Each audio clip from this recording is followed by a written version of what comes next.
No caregiver could last a week working for the paralyzed count until a widowed mother arrived. Before we begin this beautiful period romance story, tell me in the comments where you're listening from. I love knowing where you're joining me from. The carriage wheels squeaked as they left the last village behind.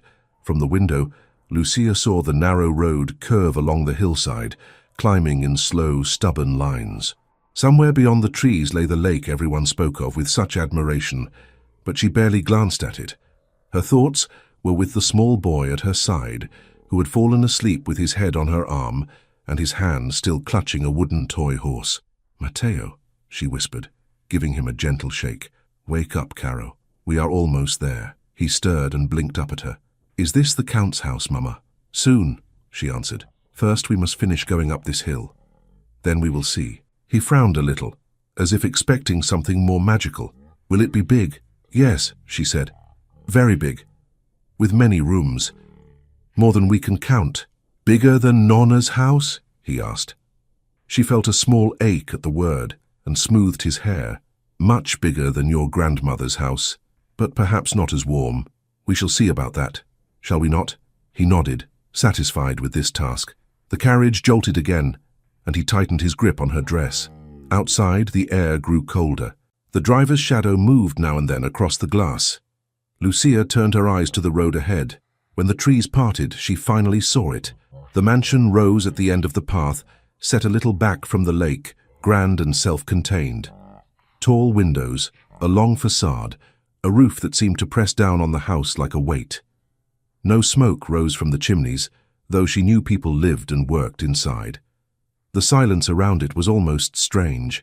Matteo shifted closer to her. "Is he there?" he asked. "The Count." "Yes," Lucia said, "this is his house, and he cannot walk." "No," she replied, keeping her voice calm. "Not since his accident." "Will he be angry, Mama?" Matteo's eyes searched her face. "Perhaps," she said honestly. "He is in pain. People in pain are not always kind. But we will do our work. We will be polite. And whatever he says, you remember this." She touched his cheek. "We are not less than anyone else." He repeated the words softly as though memorizing a verse. "We are not less than anyone else." The carriage finally stopped before the wide stone steps. The driver climbed down and opened the door. "Signora Bianchi," he said, "we have arrived." Lucia drew a breath, lifted her chin and stepped down, holding Matteo's hand. The air carried the faint chill of water and stone. The front door stood shut, but it opened before she reached the steps. A woman appeared in the doorway. Her hair was streaked with grey, her dress plain but neat, her expression serious. Her hands were folded in front of her. "Signora Lucia Bianchi?" she asked. "Yes." Lucia stopped at the base of the steps. "This is my son, Matteo." The woman's gaze went briefly to the child, then back to Lucia, measuring. "I am Signora Carmela. I keep the house for the Count. Come in. The luggage can be taken up by the boy from the stables." Lucia gestured to the driver, who began lowering their small trunk. Matteo tugged at her sleeve. "Mama, shall I carry the horse?" he whispered. "Always," she said. Inside, the entrance hall was cool and dim, though light filtered through tall windows. The stone floor echoed under their steps. Lucia felt Matteo's fingers tighten around hers as he looked up at the high ceilings and serious portraits. Carmela walked ahead with a firm, unhurried pace. "You came from the city?" the housekeeper asked. "From Milan," Lucia answered. "Yesterday, we stayed the night in a village half a day from here. And before that?" Lucia hesitated a moment. "Before that, I lived with my mother-in-law, in a small house. My husband's house." Carmela gave a small nod, as if this confirmed something she already knew. "The agency said you have experience as a caregiver." "Yes," Lucia said quietly. "I cared for my husband during his illness, and later for an elderly lady in Milan. And you chose this post?" There was no contempt in the question, only surprise. "The house is remote, the work is not easy." "I did not choose the place," Lucia said. "I chose the wage." Carmela glanced back at her, a flicker of understanding in her eyes. "Of course." They passed a doorway where two maids paused in their dusting to stare. A young footman carrying linens nearly collided with Lucia, then quickly stepped aside. The looks were not openly hostile, but they held that mixture of curiosity and resignation, Lucia had seen in boarding houses and employers' kitchens. "How many caregivers have been here?" Lucia asked. Carmela's mouth pressed into a thin line. "Many." "How many in the last months?" Lucia added. The housekeeper hesitated. "5, she said at last. "Perhaps 6. It is easy to lose count." "And none stayed?" "None," Carmela replied. "The last one left after 3 days." "What happened?" Lucia asked. Carmela sighed. "Nothing that has not happened before. The Count is demanding. He does not like to be assisted. He does not like strangers. He does not like his condition. And he is a man who was not accustomed to hearing the word no." "Did he mistreat them?" Lucia asked, keeping her voice even. "He did not strike them, if that is what you fear," Carmela said. "He used only his tongue.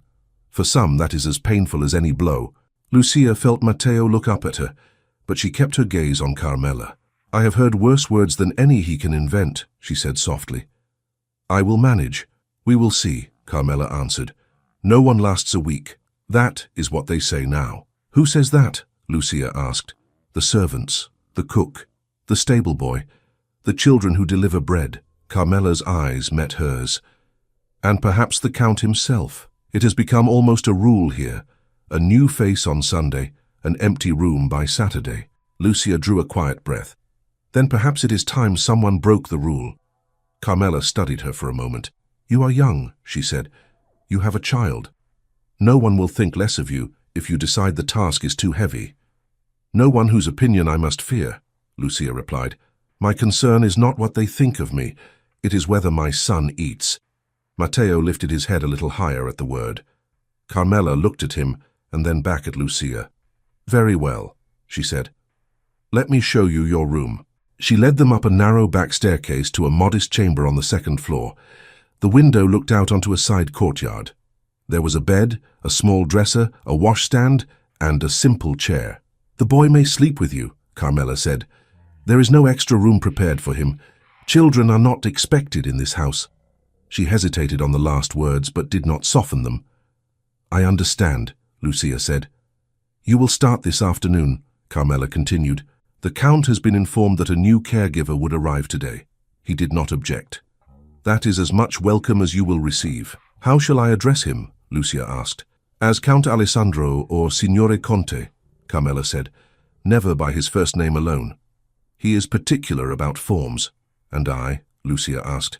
"Am I Signora Bianchi or Lucia?" "You are what he chooses to call you," Carmela said. "In this house, that is how it is." She gave a short nod and left them to settle in. When the door closed, Matteo climbed onto the bed and bounced lightly, testing the mattress. "It is softer than Nonna's," he announced. "Do not jump," Lucia said, though her tone was gentle. "We are guests here. Or rather, we are workers. Workers do not damage their employers' beds." "Will we stay long?" he asked. "As long as they pay me," she said. "As long as they let us." "And the Count," he said. "Will he let us?" Lucia thought of the hall, the portraits, and the echo of servants' footsteps. "Perhaps he will try to send us away, but we will not be easily moved. Are you ready for that, little soldier?" Matteo straightened his back. "Yes, Mamma." She pulled him close and kissed his forehead. "Good. Then we shall not be frightened by a man in a big house. Now help me open the trunk. We must look respectable." Later, when the bells from some distant church had struck midday, Carmela returned for her. "The Count is in his sitting room," she said. "He expects you." "May Matteo stay here?" Lucia asked. "He may come down to the kitchens," Carmela replied. "The cook will give him something to eat. But he is not to wander. Make sure he understands." Lucia knelt by the bed. "Matteo, you will go with Signora Carmela to the kitchen," she said. "You will sit quietly, and you will do as you are told. No running, no exploring. This is not our house." "Yes, Mamma," he said, though curiosity shone in his eyes. She took his face in her hands. "And remember, we are not less than anyone else. If someone speaks sharply, you stand straight. Do not answer back without respect, but do not hang your head." He repeated the words once more. She squeezed his small fingers, then released them. In the corridor outside, Carmela walked in silence beside Lucia. "There are rules," the housekeeper said at last. "The Count does not like noise. He does not like doors to slam. He does not like to be surprised. Announce yourself before you enter his rooms. Speak clearly. Do not attempt to move him without his consent. He will call if he wishes assistance. If he does not, do not insist." "And if he refuses all assistance?" Lucia asked. Carmela gave a small, tired shrug. "Then you will wait and watch him grow thinner and more angry, as we all do. You will offer water and medicine, and you will hope he accepts. Sometimes he does, sometimes he does not." "And his accident?" Lucia asked gently. "How long has it been?" "More than a year," Carmela said. "Less than 2. He was not like this before." "In what way was he different?" Lucia asked. "Alive," Carmela answered simply. "You will see the remains of that man in his eyes now and then. It makes it harder, I think." They reached a tall door near the end of a corridor. Carmela stopped. "This is his sitting room," she said. "He will likely be by the window. Knock, then wait. If he does not answer, knock again. He hears very well. Do not believe otherwise." Lucia nodded, hands clasped before her skirt. "Thank you, Signora Carmela." Carmela hesitated. "Do not challenge him without thought," she murmured. "He will push. He will look for where you break. Guard that place." Lucia gave a faint smile. "There is not much left to break." Carmela's eyes softened for a heartbeat. "We shall see," she said again, and moved away down the corridor. Lucia stood before the door, felt the weight of the house settle around her, then lifted her hand and knocked. There was no answer. She waited, listening. Nothing. She knocked again, a little louder. A voice came then, low and edged with impatience. "If you are a ghost, enter without ceremony. If you are a living nuisance, you may come in only if you intend to be brief." Lucia's lips tightened briefly. Then she turned the handle and stepped inside. The room was large enough to hold 3 families comfortably. A wide window looked toward the lake, pale in the afternoon light. Near it sat a man in a wheelchair, his back half-turned, hands resting on the armrests. His hair was dark, his shoulders broad, his posture rigid. He did not look at her when she entered. "So," he said, "the agency has found another saint to sacrifice." Lucia closed the door gently behind her. "Good afternoon, Signore Conte," she said. "My name is Lucia Bianchi." He gave a short laugh. "They all have names at first." Only then did he turn his head. His face was handsome still, though drawn. Lines of strain marked his brow and mouth. His eyes were a clear, unsettling shade that missed nothing. He looked at her as if she were a piece of furniture he had not ordered. "You are younger than the last one," he said at once, "and thinner. Are they running out of strong arms in Milan?" "My arms are sufficient for my work," she answered. "I have carried heavier burdens than your chair, Count Alessandro." His eyes narrowed. "Have you indeed? Whom did you carry?" "Old men. Sick aunts." "My husband," she said quietly. "Before he died, there was a brief pause.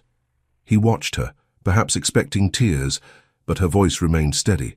"So," he said, "a widow, of course. The agency knows I pay well. Widows are always grateful for wages." "Widows are grateful for many things," Lucia replied. "A roof, honest work, a chance to feed their children." His gaze sharpened. "Children? Plural?" "One child," she said. "My son is here with me. The agency informed your house, I believe." "A child in my house," he said slowly, as if tasting something unpleasant. "Who approved this?" "The same person who agreed to hire a caregiver," Lucia said. "Your steward, or Signora Carmela. I did not force the door." He sighed. "And where is this child now? Running through my corridors, dirtying my carpets?" "He is in the kitchen," Lucia answered, keeping her tone respectful but firm. "Under the supervision of Signora Carmela. He will not disturb you." "You say that now," he replied. "Children disturb simply by existing." "Then you were born unusually quiet, Signore Conte," she said. A corner of his mouth twitched despite himself. "You are impertinent." "I am practical," she answered. "If my words displease you, I will choose different ones, but I will not pretend I am less than what I am to soothe your temper." He stared at her for a long moment. "Come closer," he said. "Let me see what kind of fool they have sent me." She approached, stopping at a respectful distance. He let his gaze travel over her simple dress, her tied-back hair, her worn shoes. There was nothing fine about her, nothing that suggested fragility, only a worn sturdiness, like that of a chair that has survived many moves. How old are you? He asked. 27, she said. And the boy? 6. So young to be alone, he remarked. Was your husband eager to abandon you, or did he simply choose the wrong battlefield? He died in the war, she said. There was no choice in it. There is always a choice, he said. Men choose glory and leave widows. And some men choose despair and leave houses full of frightened servants, she answered quietly. Something flashed in his eyes, quick and dangerous. You are bold, he said softly. Do you imagine that will help you keep this post? I imagine it will help me keep my dignity, she said. Whether I stay or go. He leaned back in his chair, studying her. Tell me, Signora Bianchi, what did they promise you? That you would nurse a grateful invalid who would bless your name? That you would be the angel who brings him back to life? No one promised me gratitude, she said. Only wages, and a room for myself and my son. And in exchange you will bathe me, lift me, listen to my complaints, endure my moods, he said. You will wipe what you do not wish to see. You will hear words you do not wish to hear. Yes, she said, if that is what the work demands. You say that now, he murmured. The others said the same on the first day. By the third, they were trembling. By the 5th, they were packing. By the 7th, they swore they would rather starve than return. Then they had somewhere else to go, Lucia said. I do not. He tilted his head. Do you mean to tell me that there is no other door in all of Italy that would open for you? Perhaps there is, she said. But I have no time to knock on every door. I have found this one open. I intend to keep it so. He let the silence stretch. The ticking of a clock on the mantel filled the space between them. You think your need will make you stronger than the others, he said at last. I know it will, she answered. I have endured other people's charity. I have endured hunger. I have endured pity. Your anger does not frighten me. You should be frightened, he said softly. Why? She asked. Will you harm me? Will you strike me? I think not. You do not look like a man who lowers himself to that. One does not need fists to cause harm, he said. One can use words. One can use silence. I have lived with both, she said. I am still here. He gave a low, humorless laugh. You are not the first to come here with brave speeches, Signora Bianchi. I do not speak bravely, she said. I speak plainly. There is a difference. He turned his head away, looking at the lake. You will not last the week, he said. No one does. Then you will not mind if I stay until Saturday, she replied. After that we shall see. He looked back at her sharply. You presume you have the right to decide how long you remain in my house?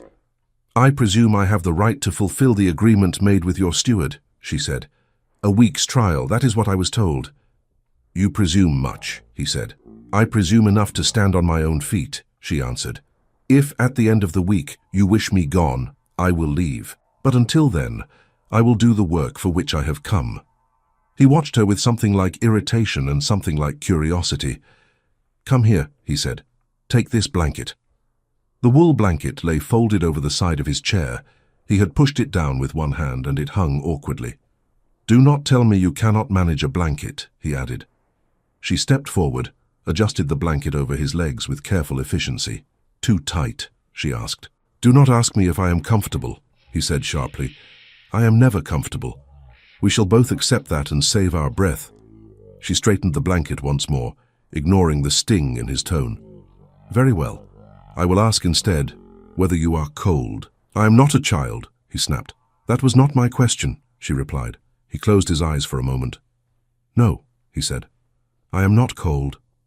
She moved back a step. Would you like water? No. Your medicine? No. A book? He opened his eyes. Do you always insist so? He asked. I offer what I can, she said. You are free to refuse, that is all. He shook his head. Sit down, he said. There is a chair by the wall. As long as I am cursed with your presence, we may as well not waste all of it in silence. Tell me, did you love your husband? The chair scraped softly as she brought it nearer. Yes, she said simply. Enough to mourn him? He asked. Enough to miss him every day, she replied. Enough to wish sometimes that he had not gone. And yet you live, he said. And yet I live, she answered. Do you regret his death? He asked. She paused, choosing her words. I regret the war, she said. I regret the letter that came instead of him. But I do not regret loving him. Even pain can be a memory of something worth having. He looked at her with a shadow of something like respect. You speak as if you are older than you are. Grief adds years, she said. So does disgrace, he answered. She looked at him more closely. Is that what you feel, disgrace? He stiffened. You forget your place. You asked, she reminded him. He turned his chair slightly away, closing himself off. That will be all for now, he said. You may go and see to your child. Tell the housekeeper I wish no dinner companion tonight. You do not wish me to assist you with anything else, she asked. No, he said. Unless you know how to make a man stand who prefers to remain seated. Do you have that skill, Signora Bianchi? No, she replied quietly. I only know how to stay when others leave. Words, he muttered. Just words. Perhaps, she said. We will see what they become by Saturday. His hand tightened on the armrest. Do not presume you will be here on Saturday, he said. I may have you dismissed today. You may, she agreed. If you do, I will find another road. But until you speak the words to send me away, I will consider myself in your service. He stared at her as if measuring how far she would go. Leave, he said at last. Your presence is tiresome. She inclined her head. As you wish, Signore Conte. She walked to the door, opened it and paused. For what it is worth, she said without turning. I do not think your anger is aimed at me. I will try to remember that when you speak. Do not presume to understand me, he said, his voice sharper than before. I do not, she replied. Not yet. Before he could answer, she slipped out and closed the door gently behind her. The corridor felt strangely narrow after the room. Lucia drew a breath and steadied herself, then made her way back toward the servants' staircase. In the kitchen, the air was warmer, filled with the smell of bread and simmering broth. Matteo sat at a corner table with a bowl in front of him, swinging his feet. Mamma, he said, brightening. Did you see the Count? Yes, she said, going to him. I saw him. Is he very terrible? Matteo asked in a hushed tone. She smiled faintly and brushed a crumb from his chin. He is a man who has forgotten how to be anything but angry, she said. That is all. Will we stay? He asked. Yes, she said. We will stay. Carmela, standing near the stove, watched her. Did he treat you badly? The housekeeper asked. He treated me as he treats everyone, I think, Lucia said. But I am still here. For now, Carmela said. Do not count on more than a day at a time in this house. Very well, Lucia replied. Then today I am here. Tomorrow we shall see. And as for the week, she let the thought hang, but inside she tightened her resolve. A week meant food in her son's belly, coins in her hand, a roof over their heads. She would not surrender that to a stranger's bitterness. As evening fell, the house settled into its peculiar quiet. After a simple supper in the servants' quarters, Lucia bathed Matteo in a small basin in their room, dried him with care, and helped him into his nightshirt. He sat on the bed, knees drawn up, looking around the unfamiliar room. Will he shout at you again tomorrow? He asked. Perhaps, she said, tucking the blanket around him. But I have heard shouting before. What will you do? He asked. I will listen, she said, and then I will do what must be done. That is what mothers do. He studied her face. Are you afraid, Mama? She hesitated, then chose the truth. A little, she said, but fear does not feed us. Work does. So I will be more stubborn than my fear. He nodded solemnly. I will be stubborn too. She laughed softly. You already are. Now lie down. He obeyed, but when she leaned over to kiss his forehead, he caught her wrist. Will you go away? He whispered. No, she said. I will stay right here until you sleep. And tomorrow when you wake up, I will still be here. Do you trust me? Yes, he whispered. She sat on the edge of the bed, stroking his hair. The candle on the small table flickered. The house creaked softly, settling. Somewhere a clock chimed the hour. Mama, Matteo murmured, eyes already half closed. Do you think the Count is lonely? She looked at the wall, as if she could see through it, across corridors and doors, to the man sitting alone in his chair. I think he is, she said. Perhaps more than he knows. Then maybe we should stay, Matteo said drowsily. So he will be less lonely. She leaned down and kissed his hair. We will stay, she whispered. We will endure his anger, his silence, whatever he throws at us. We will not run after 2 days or 3. We will be stronger than that, you and I." His breathing slowed. "That is what mothers do," she added softly, more to herself than to him. "No man, no count, no harsh word will frighten me away when I must feed my child.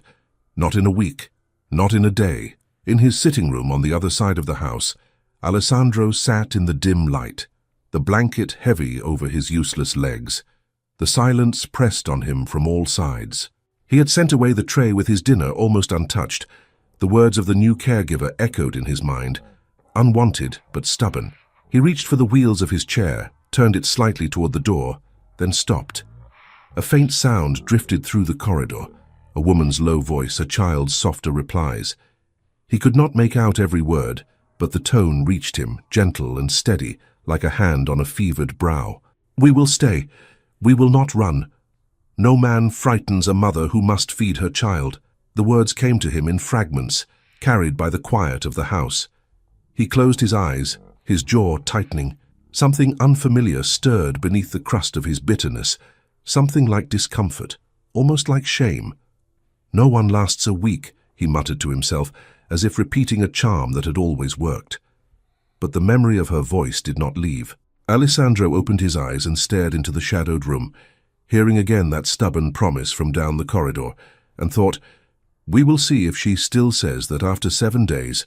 The next morning came with pale light at the window and the sound of someone calling in the courtyard below. Lucia woke at once the way she had learned to wake when her husband coughed in the night. Beside her, Matteo slept curled like a kitten, his hand still wrapped around his toy horse. She touched his shoulder. "Wake, my heart," she said softly. "We must not keep a count waiting." He blinked up at her. "Already?" "Already," she said.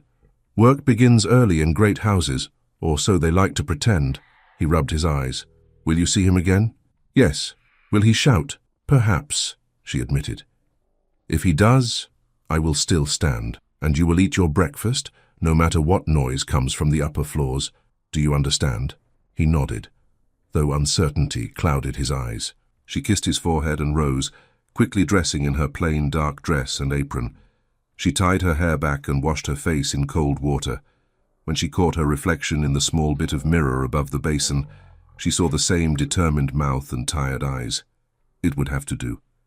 In the kitchen, Carmela handed Matteo a piece of bread and a cup of warm milk. The cook eyed Lucia with open curiosity. "So, you are still here," the cook said. "That is more than I expected." "It has only been 1 night," Lucia answered, taking her own small cup. "Even rabbits do not flee in the dark." The cook snorted.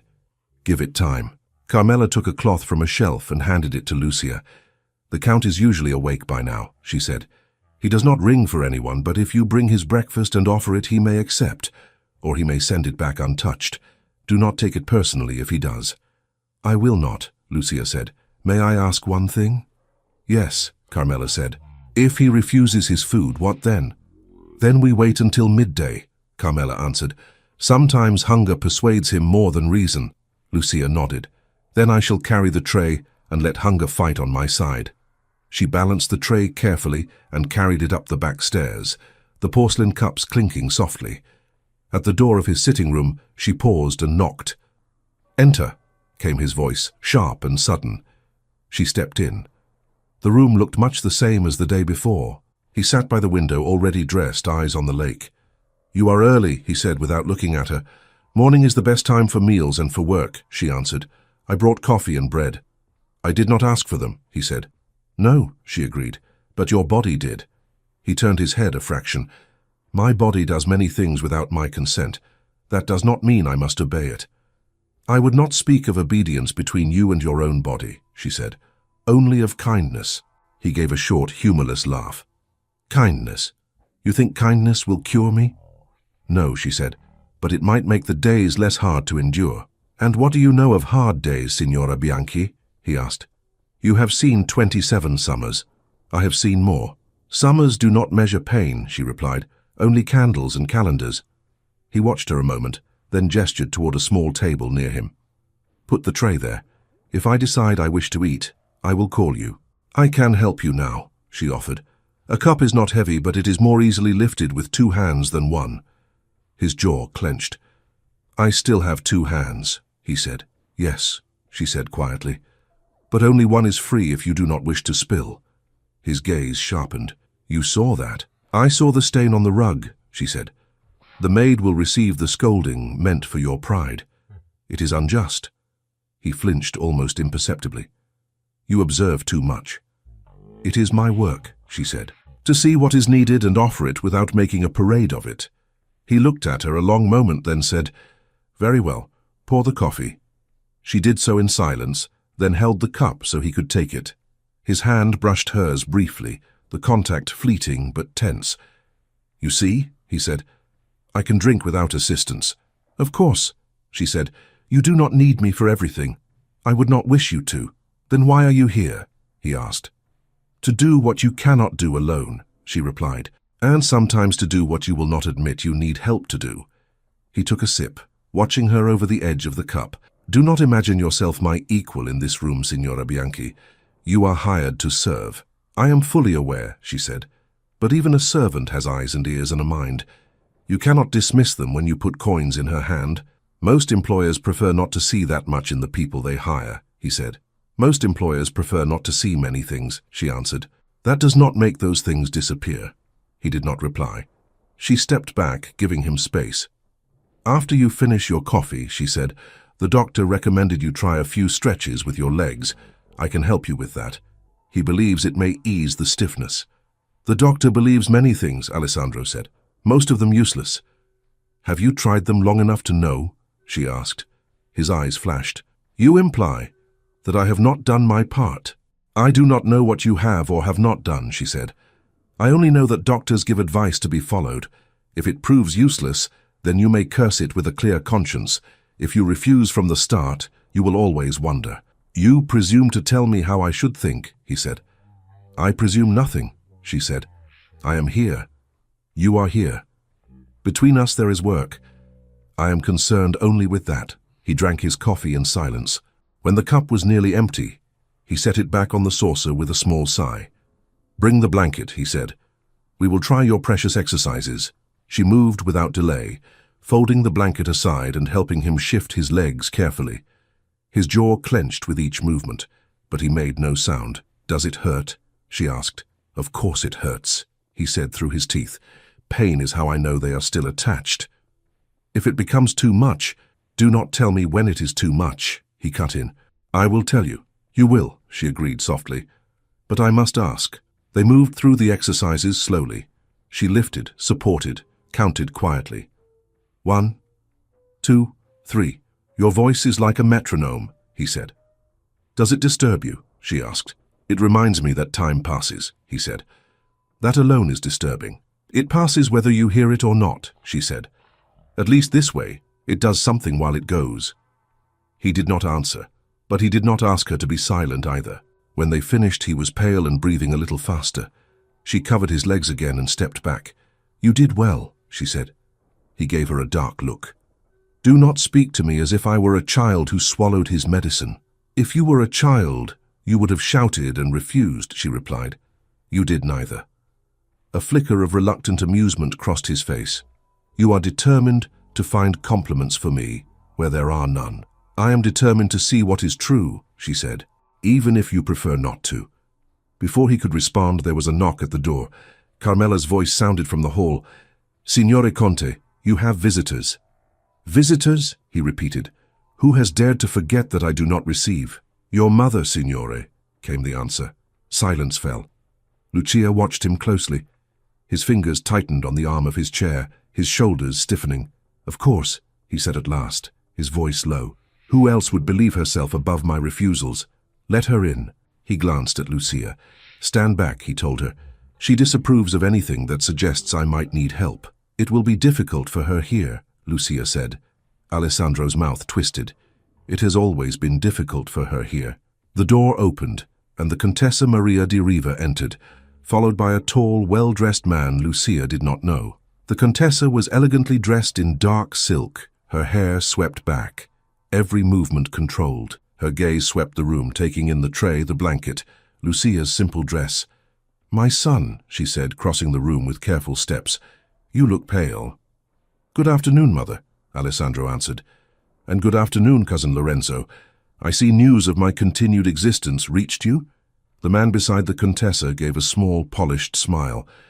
"You are difficult to forget, Alessandro," he said, "even when you try so hard to hide yourself." "I am not hiding," Alessandro replied. "I am simply staying where circumstances placed me." The Contessa bent to kiss his cheek. He allowed it, his expression unreadable. Lucia stepped back toward the wall, lowering her eyes without dropping her attention. She knew how to be present and invisible at the same time. "And who is this?" the Contessa asked, turning to her. "I do not recognize her." "This is the new caregiver," Alessandro said. "Signora Lucia Bianchi. She arrived yesterday, with a child." The Contessa's brows rose. "A child?" "Yes," he said. The agency failed to mention that delightful detail. She brought an entire family as part of the bargain. "It seems caring for me is not enough work for one woman." The Contessa looked Lucia up and down, then returned her gaze to Alessandro. "Surely this is not suitable," she said. "A child in the house. A young widow attending you alone." She shook her head once sharply. "No, this will not do." Lorenzo stepped closer, hands behind his back. "Perhaps the agency was careless," he said mildly. "They are under pressure, no doubt, to place their people." Lucia kept her voice quiet. "The agency informed Signora Carmela that I have a son," she said. "I was told the arrangement was acceptable." "It may have been acceptable for the housekeeper," the Contessa replied. "It is not acceptable for me, or for my son." She turned back to Alessandro. "You should have been told, Alessandro. This is an intrusion. Everything is an intrusion to me now," he said. "Food, light, fresh air. Why not add a widow and her child?" The Contessa ignored the edge in his tone. "You need proper care," she said. "Discreet, controlled. Someone older, someone calmer." "I have seen calm caregivers," Alessandro said. "They lasted 3 days each." "And what makes you think this one will last longer?" Lorenzo asked lightly. "Her determination? Her poverty?" Lucia felt a flush rise to her cheeks, but kept her gaze steady. "I am not shy of work, Signore," she said, "nor of long days." Lorenzo's eyes rested on her face. He was perhaps a few years older than Alessandro, handsome in a polished way. His smile did not reach his eyes. "I am sure you are very industrious," he said. "But you understand, do you not, Signora Bianchi, was it, that this is not a common house? Appearances must be considered." "I understand that better than most," she said quietly. "Appearances can be crueler than truth." The Contessa frowned. "This is not a conversation for her," she said. "She is staff. We will discuss it elsewhere." "If it concerns whether I remain or go," Lucia said, "I would prefer to hear it now, Contessa. I have a child to think of. If we must leave, I should begin packing at once." The older woman looked at her as if surprised that she had a tongue. "You will speak when spoken to," she said coldly. "This is not your table to sit at." Lucia lowered her eyes. "I meant no disrespect," she murmured. "Only to save time." Alessandro watched the exchange, something unreadable flickering in his gaze. "Mother, if you wish to dismiss her, speak plainly," he said. "You have never needed many words to cut a string." The Contessa drew herself up. "Very well," she said. "Signora Bianchi, I am sure you are a respectable woman. I do not accuse you of anything improper. But this position is not appropriate for a young widow with a child. You will be constantly in my son's private rooms. People will talk, they already talk. I will gladly pay your wages for the week, and you may seek work elsewhere. There are many households in need of help. This one is not the place for you." Lucia's chest tightened. For a moment, the careful calm she wore threatened to tear. She thought of the road back down the hill, the empty pockets, the small hand that trusted hers. "I understand your concern, Contessa," she said, forcing her voice to be clear. "But I did not come here to cause trouble. I came because I was told your son needed assistance, and because I need to support my own.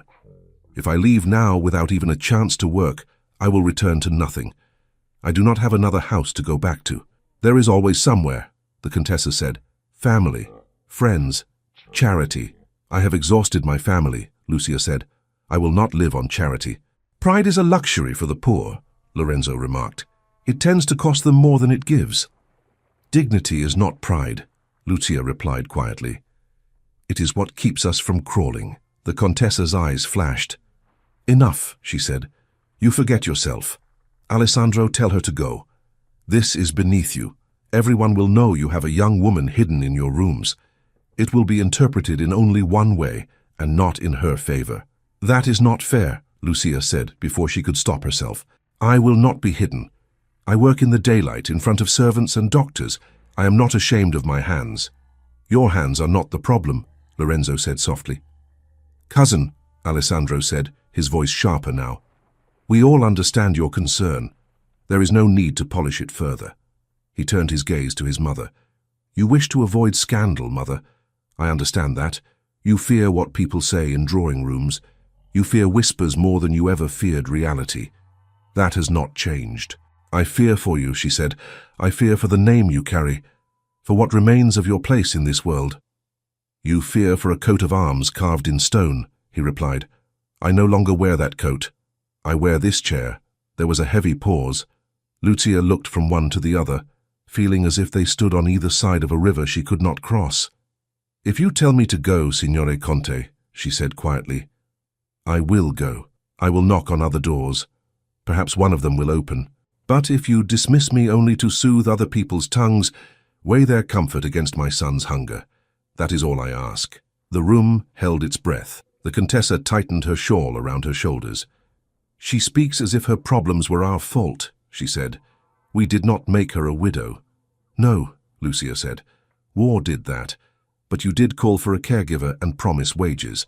That is what brought me here." Lorenzo leaned toward Alessandro. "You do not need this," he murmured. "Send her away and we will find someone else. Someone less complicated." Alessandro's eyes rested on Lucia's face, then on his mother's, then on his cousin's. Something in him seemed to measure, to weigh. "You are all very concerned for my soul," he said. "Yet none of you wish to sit here and listen to it all day." "That is not the question," the Contessa began. "It is exactly the question," he cut in. "You care what people say about a woman in my rooms." "I care what I must bear in those rooms." He turned back to Lucia. "You wish to stay?" he asked. "Even after hearing my mother speak of you as a problem and my cousin hint that you are a temptation?" Lucia lifted her chin. "I wish to work," she said, "if you will let me." He watched her with that same sharp gaze. "You are not offended?" "Of course I am offended," she answered. "I am human, but I do not have the luxury of letting offense guide my steps." Lorenzo gave a low, disbelieving laugh. "Listen to her," he said. "She speaks as if she were giving a sermon." Alessandro ignored him. "Very well," he said slowly. "You will stay." His mother stared at him. "Alessandro," he raised a hand. "Do not trouble yourself. She will not last a week. None of them do. Let the house have its game. We will see how long her dignity survives my company." Lucia felt the humiliation in the words, but also something else. An odd kind of protection. He had not spoken kindly, but he had kept her from being dismissed on the spot. The Contessa's lips pressed together. "You make light of this," she said. "You take pleasure in being difficult." "I take pleasure in very little," he replied. "Allow me this one diversion. Let us see if poverty can withstand insult longer than comfort did." Lorenzo shook his head, smiling faintly. "Very well," he said. "If this amuses you, cousin, I will not stand in the way. But remember, when gossip reaches us, that we warned you." "I remember everything," Alessandro said. He turned his chair a little toward the window, as if dismissing the matter. "The audience is over," he said. "You may all return to your own lives. I will remain with mine." The Contessa gave Lucia one last cold look, then swept from the room with Lorenzo following at her side. The door closed behind them. Silence settled. Lucia stood still, hands clasped, feeling the heat in her face. "You heard him," she thought. "He kept you for sport." But sport or not, it meant food and shelter for Matteo, at least for now. She swallowed hard. "Thank you, Signore Conte," she said quietly, "for allowing me to remain." "Do not thank me," he said without turning. "I did not do it for you." "I know," she replied. "You did it to prove a point." "Exactly," he said. "You are a piece in a game. Do not mistake that for kindness." "I do not," she said. "Kindness would not call me a diversion." He looked at her then, perhaps surprised by her frankness. "And yet you stay," he said. "And yet I stay," she replied, "because my son cannot eat your words." A strange, short sound escaped him, half laugh, half something else. "You are insolent," he said softly. "Perhaps," she said, "but I am also punctual. I will return this afternoon for your exercises." She turned and left before he could answer, her back straight. Outside, in the corridor, her knees suddenly felt weak. She pressed her hand against the wall and closed her eyes for a moment. Carmela appeared at the end of the hall. "Well?" the housekeeper asked. "He decided I may stay," Lucia said. Carmela's brows rose. "That is unexpected. He wishes to prove that I will not last the week," Lucia said. "He has made me into a test." Carmela's mouth softened. "He makes tests of everyone," she said. "Do not let that trouble you more than it must." "It troubles me enough," Lucia said, "but not enough to leave." Later that day, when the house had quieted and the sun hung lower in the sky, Lucia carried a book to Alessandro's sitting room. Carmela had told her he sometimes asked to be read to, though he rarely admitted enjoying it. She knocked and entered at his short command. "I brought a book," she said. "Would you like to hear it?" "I do not need to be read to," he said. "I can read." "Yes," she replied. "But reading alone is not the same as hearing another voice. It might distract you from your boredom." He eyed the book. "What is it?" "Poems," she said, "by a man who died before you were born. He wrote about things he never managed to live. Perhaps you will find that amusing." "Or irritating," he said. "Very well, sit. Let us see if your voice can do more than count to 10 while I stretch my legs." She moved to a chair, but something near the desk caught her eye. A portrait leaned against the wall, turned so that its painted face faced the paneling. Only the back of the frame showed, dark and plain. On the desk, a drawer stood slightly open, a corner of folded paper peeking out. The wax seal had been cracked. The edges of the pages were creased, as if they had been read and crushed many times. Lucia's hand moved almost on its own toward the drawer, not to take anything but to push it closed out of habit. "Do not touch that," Alessandro snapped. She froze and withdrew her hand. "I beg your pardon," she said. The drawer was open. You thought you might tidy what you do not understand," he said sharply. "Leave it." "Of course," she said. She moved back toward her chair, but her gaze flicked once more to the hidden portrait, to the papers stuffed in the drawer. The anger in his voice was not the same as before. It was sharper, almost fearful. She opened the book on her lap and began to read, her voice calm, but in her mind a new thought had taken root. Some hurt deeper than illness lived in this room. Some story hung on the backside of a portrait and the edges of torn letters. As her voice filled the silence, Lucia understood that the Count's bitterness had not been born with his accident, and she wondered what wound lay behind that hidden portrait and those crumpled letters. The poems became part of their days. At first, Alessandro listened with a frown, arms crossed, gaze fixed out the window while Lucia read. He called some verses foolish, others sentimental. He scoffed when a poet spoke of storms and destiny, of broken men who rose again. "Rubbish," he would say. "Real storms do not write poems after they pass. They leave mud and broken roofs and silence." "And broken roofs can be mended," Lucia would answer. "Silence can be filled." "By poets?" he would ask. "By stubborn people," she said. "Sometimes they are the same thing." He never asked her to continue, but he did not ask her to stop either. Day by day, the rhythm of the house bent around a new routine. Morning exercises, awkward but steady. Short walks for Matteo in the kitchen garden, always under Carmela's watchful eye. Midday rest. Afternoon reading. "Your voice is tolerable," Alessandro remarked once. "I have heard worse." "That is high praise," Lucia replied. "Shall I sew it on a banner?" "Do not be impertinent," he muttered. She smiled to herself and turned the page. Matteo saw little of the Count at first. Carmela kept him below stairs, teaching him where he could sit, where he could not go, how softly he must walk. "Why may I not see him?" he asked his mother one evening as she buttoned his shirt after washing him. "Because he is not used to children," Lucia said. "And he is in pain. Pain makes people impatient." "I would not make noise," Matteo insisted. "I can be quiet as a mouse." "You are many things, my love," she said, "but not a mouse. Still, perhaps one day he will be ready to see you." That day came sooner than she expected. It happened 3 mornings later. Lucia had gone to fetch fresh water from the corridor basin when Matteo, who had been sitting on a bench near the stairs with a piece of bread, saw her pass and slipped after her, his bare feet barely tapping on the floor. "Mama," he whispered, "I want to help." "You can help by staying where you are," she told him gently. "Go back, Matteo. I will not be long." But a sudden sound from behind her made her turn. The door to Alessandro's room had opened wider. His chair sat closer to the threshold than usual, turned a little toward the hallway.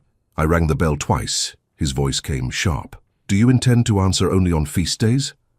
Lucia set the pitcher down. "I am here," she said. "I was fetching water." "And leaving me to die of thirst in the meantime?" he asked. "No," she said calmly. "Only to wait a little. You are very much alive, Signore Conte. I doubt 2 minutes more would change that." He opened his mouth to respond, but his eyes shifted past her and narrowed. "What is that?" he demanded. Lucia turned.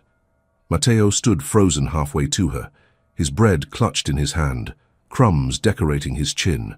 His eyes were wide. "That," Alessandro repeated, "is the child." "Yes," Lucia said. "This is my son. Matteo, greet the Count." Matteo swallowed and bowed his head a little. "Good day, Signore Conte," he murmured. Alessandro stared at him. "Has no one told you," he said slowly, "that this floor is not for children?" "Yes, Signore," Matteo whispered. "And yet here you are," Alessandro said. "Yes," Matteo repeated, his voice smaller. Lucia stepped slightly in front of him. "The fault is mine," she said. "I told him to return downstairs. He followed me instead. He means no harm." "I do not care what he means," Alessandro said. "I care that I am not a spectacle for children's curiosity." Matteo flinched. "He is not a spectator," Lucia said. "He is 6 years old. He saw his mother and came after her. It is what children do." "They do as they are taught," Alessandro snapped. "Teach him better." Matteo's chin quivered. Lucia felt a heat climb her chest. "We will go," she said evenly. "Come, Matteo." She reached for his hand. He grabbed it, still staring at the Count. "Is it true you cannot walk at all?" he blurted, the question escaping before fear could stop it. "Matteo," Lucia said sharply. "That is enough." But Alessandro's eyes had fixed on the boy now, hard. "Yes," he said. "It is true. Do you find that entertaining?" Matteo shook his head fast. "No, Signore. I think it must hurt." "It does not hurt," Alessandro said.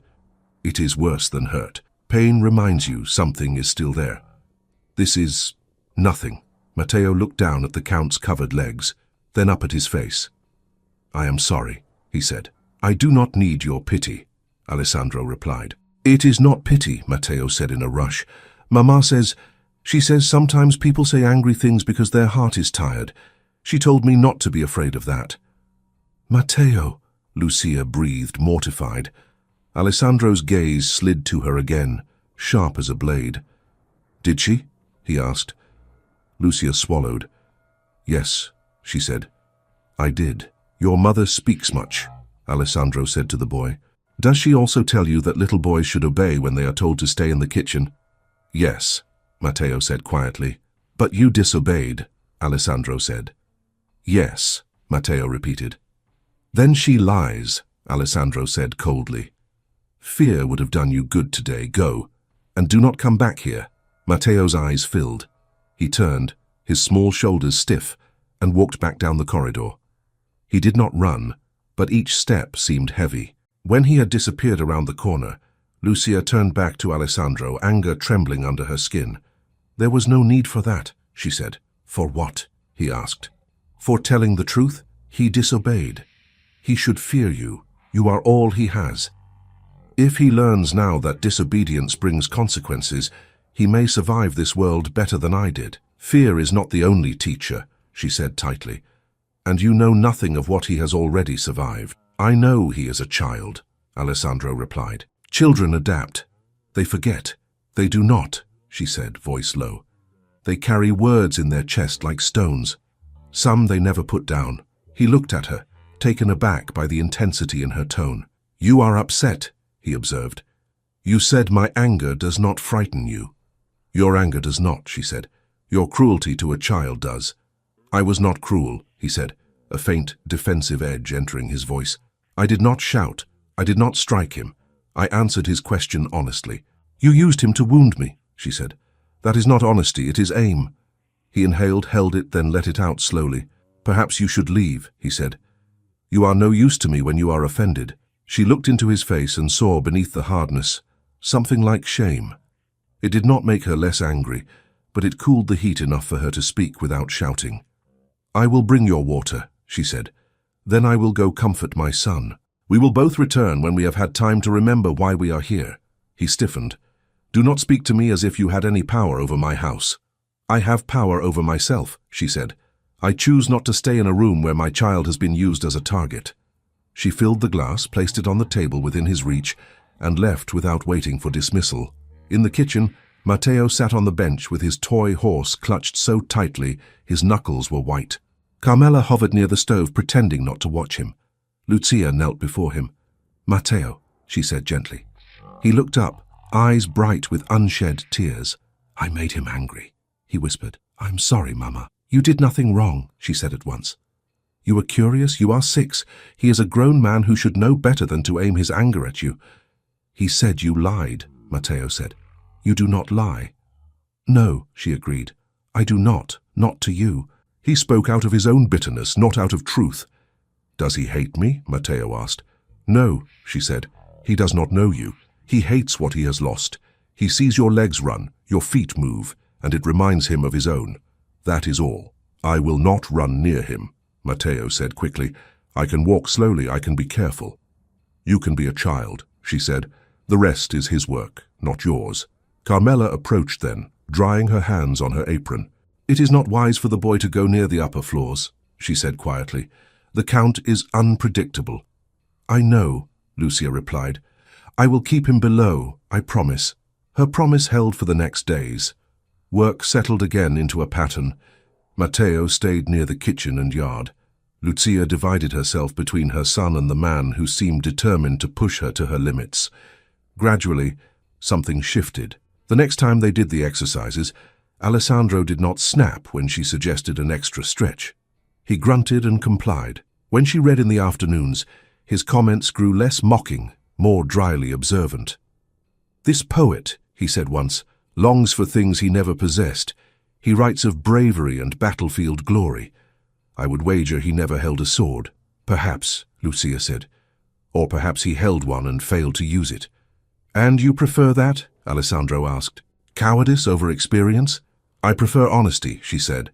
If he was afraid and he writes truly of that fear, I respect it more than if he wrote brave lies. He considered her for a moment. What frightens you, Signora Bianchi? He asked. Losing my son, she said without hesitation. Not being able to feed him, seeing him grow with hunger in his eyes, that frightens me more than any man. Not illness, not death, he pressed. Death comes for everyone, she said. Hunger strikes some sooner than others. I fear the sooner blow. And you think staying here will keep it away? He asked. For a time, she said. Long enough to find the next piece of bread. His gaze drifted to her hands. Your fingers are rough, he remarked suddenly. Work does that, she said. I prefer it to soft palms that have never done anything useful. My palms were not always useless, he said quietly. What did you do? She asked. Many things, he replied. I rode. I hunted. I managed estates. I played cards badly, danced worse. I shook hands with men who pretended to be important. I signed my name on papers I did not always read carefully enough. Which of those do you miss? She asked. He looked surprised. Miss? Yes, she said. Do you miss the horses, the hunting, the dances? I miss movement, he said. All of it. The feeling of walking into a room without thinking how many eyes count your steps. I miss forgetting that I have legs. You still have legs, she said softly. I have weight, he corrected. The rest is habit of shape. She fell silent, not because she had nothing to say, but because she sensed he had reached the edge of what he could express. One afternoon, a week after the Contessa's visit, Lorenzo appeared at the door of the sitting room alone. May I come in? He asked. Alessandro's mouth tightened. You already have, he said. If you are here, it is not to ask permission. Lorenzo smiled. Ever the gracious host. He stepped inside, nodding to Lucia without really seeing her. "So," he said lightly, "the widow remains." "She remains," Alessandro said. "You look disappointed. Were you hoping to win a wager among the servants?" "I never bet on certainties," Lorenzo said. "It is bad form, though I confess I did not expect her to endure your charming temper so long." "She is stubborn," Alessandro said. "In that, at least, we are alike." "I had not noticed," Lorenzo said, glancing at her. "She is very correct, very restrained." "Do not mistake quiet for weakness," Alessandro said. Lorenzo's smile thinned. "I never mistake anything, cousin." He turned to Lucia. "You will attend the family dinner this evening," he said. "As staff, of course. My aunt insists on having you present, if only to see what kind of person has bewitched her son into compliance with his therapy." "I have bewitched no one," Lucia said. "I have only done my work." "Call it what you like," Lorenzo replied. "Be in the dining room at 7, wear your neatest dress. That one will do, I suppose." He left as abruptly as he'd come. Lucia glanced at Alessandro. "If your mother wishes me there only to examine me," she said, "perhaps it is better if I do not go." "You are staff," he said. "She will see you whether you carry a tray now or later. Better to meet her gaze once and be done with it." "You do not mind?" she asked. "I mind everything," he said, "but I have grown tired of running from it. Go, listen. The walls in that room have heard worse than anything they will say about you." That night, the dining room shone with polished glass and silver. Lucia stood near the sideboard, hands folded, waiting to carry dishes when signaled. The Contessa sat at the head of the table, Alessandro at her right, Lorenzo at her left. A pair of distant relatives had joined them, their titles long and faces interested. "And this is my son's caregiver," the Contessa said at one point, gesturing lightly toward Lucia. "Signora, what was it?" "Bianchi," Lucia supplied. "Yes," the Contessa said. "From Milan, a widow." The female cousin, a talkative woman with sharp eyes, tilted her head. "A widow with a child, is that not so?" she asked. "How touching. You are very generous, Maria, to open your house this way." "There is a limit to generosity," the Contessa murmured. Lorenzo smiled. "My aunt is kindness itself," he said, "though sometimes kindness must be guided by prudence. One would not wish strangers to misunderstand the presence of a young woman in a gentleman's private rooms." The male cousin chuckled. "People misunderstand anything given time," he said. "You cannot control tongues." "One can avoid giving them material," the Contessa replied. Lucia kept her eyes lowered, but she heard every word. "And how do you find your employment, Signora Bianchi?" the female cousin asked, in a tone that suggested she already knew the answer she wanted. "I find it honest," Lucia said. "I do what I am paid to do. The Count endures what he must endure. We each keep our part." "How dreary," the woman said lightly. "I hope he is not too frightful a patient." "He is in pain," Lucia said simply. "People in pain are often sharp." "Sharp," Lorenzo repeated, amused. "That is a gentle word for my cousin's temper." "Words are all I have," Lucia said. Lorenzo's eyes glinted. "Some women have more than words to offer their employers," he said, the phrase smooth, almost casual. The cousin laughed behind her napkin. The Contessa's lips pressed tight. Lucia felt heat in her cheeks but did not look up. "Careful, Lorenzo," the male cousin said. "You will make the lady blush." "Some blushes are earned," Lorenzo replied. At that moment, Alessandro's hand moved. He set his glass down with a deliberate sound. "That is enough," he said. The voices around the table fell quiet. "You invited me to dinner," he said to his mother, his gaze steady. "You insisted I come down, so that you might parade me like a relic and reassure yourselves that I have not yet entirely vanished. I agreed against my better judgment, but I will not sit at this table while my employee is insulted in front of me." "No one is insulting her," the Contessa said quickly. "Lorenzo was making an observation. She is new. People are curious." "People are cruel," Alessandro corrected. "Curiosity is rarely polite." He turned to Lorenzo. "You imply that she is here for more than her wages," he said. "You imply that I, a cripple in a chair, have need of entertainment beyond poetry and pain. You insult her, and you insult me in one breath. Clever, cousin, but untrue." Lorenzo's smile tightened. "I meant no offense," he said smoothly. I merely worry about appearances as any friend would. You are vulnerable to gossip. I am vulnerable to gravity, Alessandro said. Gossip cannot do worse than the ground has done. And as for appearances, let people say what they will. I have heard worse whispers since my accident than any you could invent. The Contessa reached for his arm. Alessandro, my dear, calm yourself. You are upsetting everyone. I am upsetting you, he said, because you would rather see her gone than admit she has done more for me in 1 week than all your dignified, discreet nurses did in 2 years. Lucia's heart thudded. She kept her gaze trained on the tablecloth, but her ears rang. She does her work, Alessandro continued. She listens when I speak and does not faint when I do not. That is all. If your guests cannot sit at the same table with the knowledge that I have hired a widow to assist me, then perhaps they should dine elsewhere. The silence that followed was heavy. Then the female cousin laughed nervously. My, how modern we have become, she said. Very well, let us speak of something else. The vineyards, perhaps. The conversation limped on, thinner and more strained. Lorenzo's eyes flicked now and then toward Lucia, thoughtful, calculating. When the meal at last ended and the guests drifted toward the salon, Lucia retreated to the side corridor, her hands shaking slightly as she carried a tray. Carmela caught her sleeve. Are you all right? She asked in a low voice. He defended me, Lucia said, almost believing it as she spoke. In front of them all. I did not expect that. Nor did I, Carmela admitted. Perhaps the exercises are waking more than his legs. When the house had quieted and the guests were shown to their rooms, Lucia went to fetch Matteo from the attic room where he had slept that night to keep him away from the noise. He curled against her on the way back to their chamber, half asleep, trusting. Later, after he had settled and the candle had burned low, Lucia sat at the small desk by the window, a blank sheet of paper before her. The memory of Lorenzo's eyes at the table, sharp and amused, would not leave her. A soft knock sounded at the door. She rose and opened it a crack. Lorenzo stood in the dim corridor, hands behind his back, smile polite. Forgive the late hour, he said. May I speak with you a moment, Signora Bianchi? She hesitated.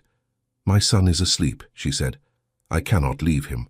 We will not go far, Lorenzo said. Just to the end of the corridor. The walls here have ears.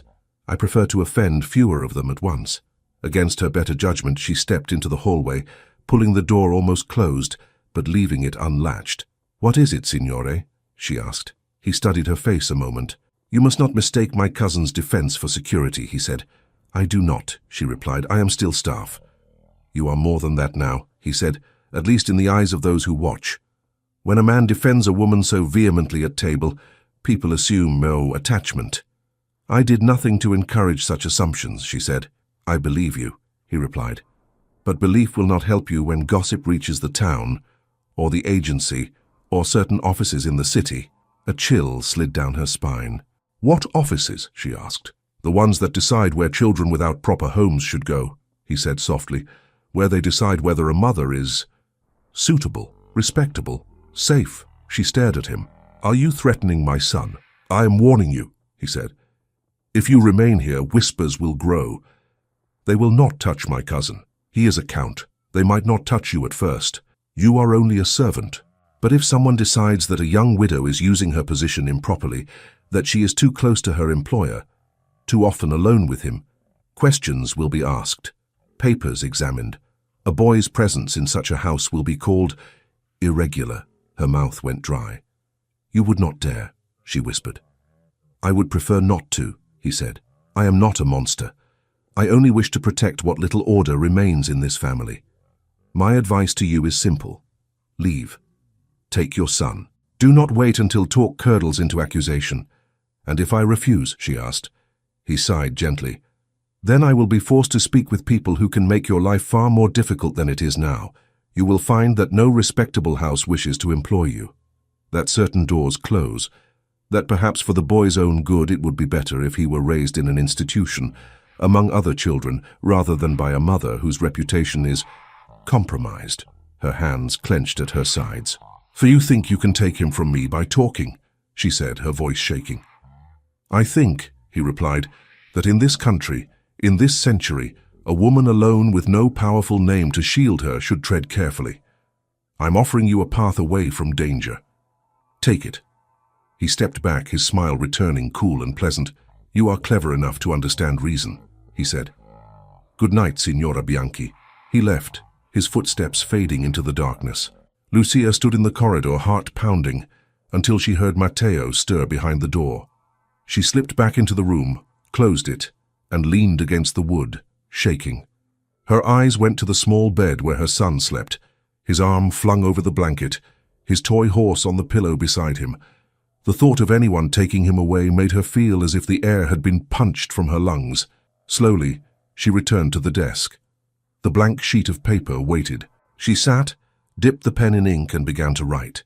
She wrote to Alessandro because she owed him more than a disappearance. She told him that she was grateful for his defense at dinner, that she had seen courage in him that no one else seemed to notice, that she believed he deserved more than pain and silence.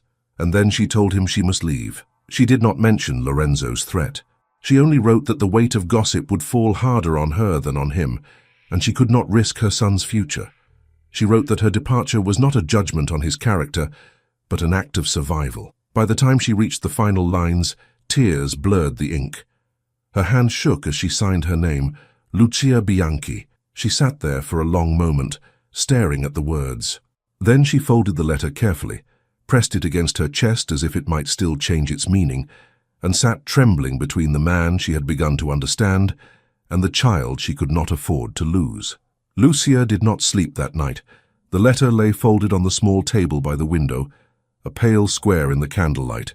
She sat on the edge of the bed, watching Matteo's chest rise and fall, listening to the distant creaks of the old house, the faint steps of servants finishing their duties.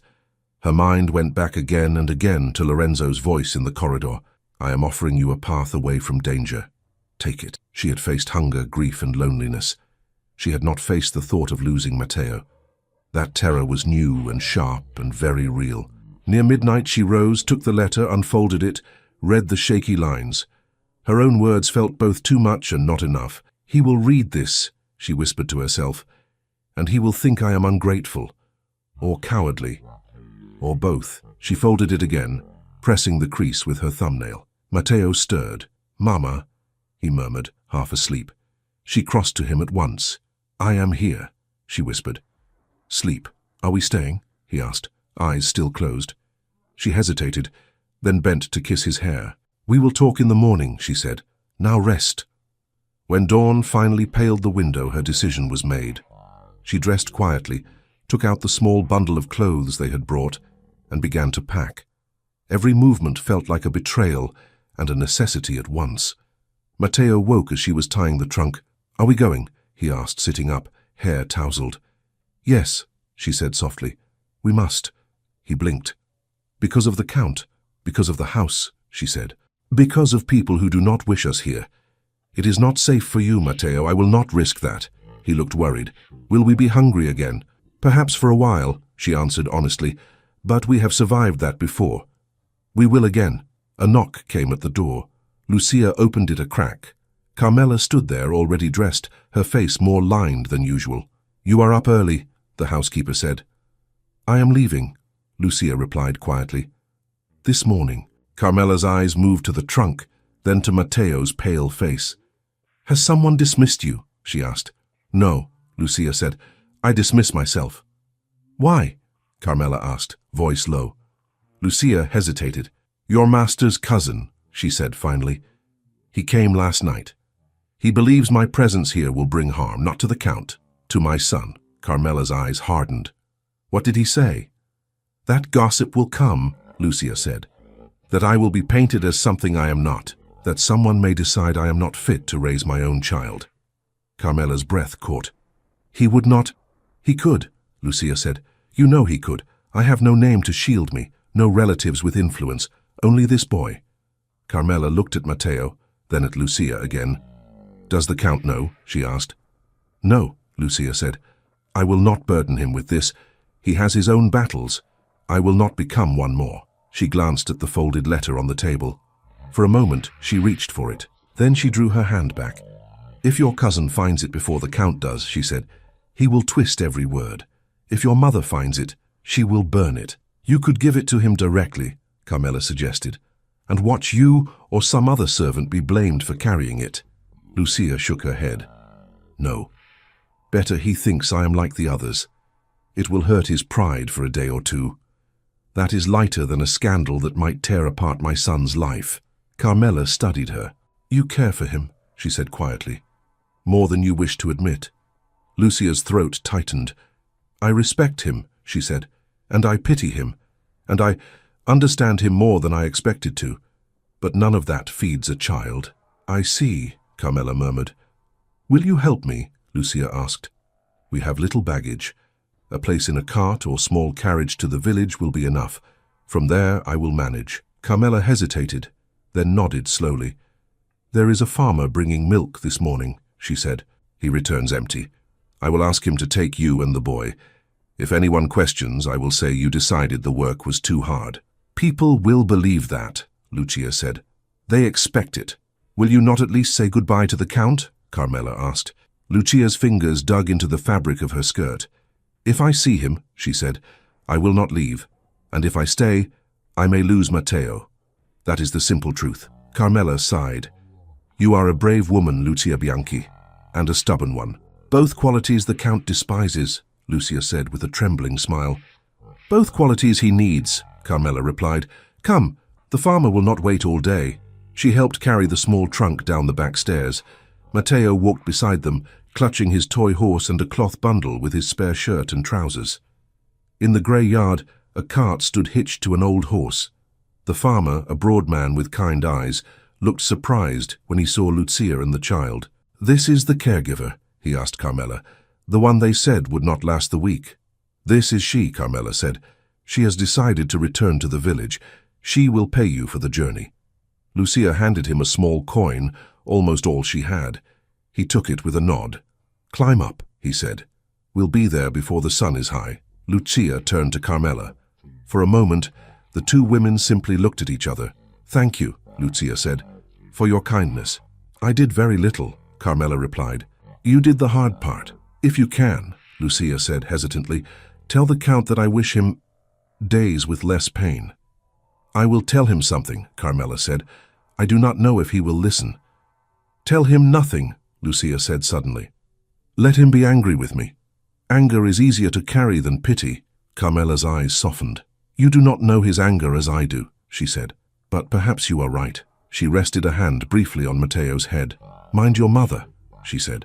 You are all she has. Matteo nodded solemnly. Lucia climbed into the cart and pulled Matteo up beside her.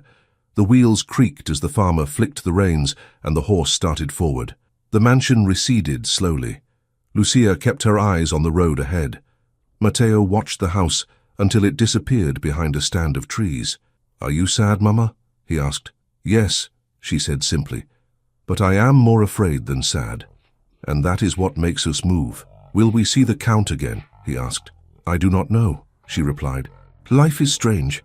Sometimes it brings people back together when we least expect it. But we cannot wait for that. He leaned against her side. He will be lonely, Matteo said. He was lonely before we arrived, Lucia said. He will manage. He has a whole house to help him. Not like you, Matteo said, eyes drooping. You did not listen when he shouted. She pulled him closer and held him while the cart rattled down the hill. Back at the mansion, the bell pulled by Alessandro's hand rang twice, then a third time, sharp and insistent. No one came. He frowned, rang again. The bell chimed faintly down the corridors. At last, a young maid appeared in the doorway, flushed and breathless. Signore Conte, she gasped. Forgive me, I was in the other wing. Where is Signora Bianchi? He asked at once. She has not come. The maid's eyes flickered. She is not here, Signore. He stared at her. What do you mean she is not here? She does not leave this floor without asking my permission. She left early, Signore, the girl stammered.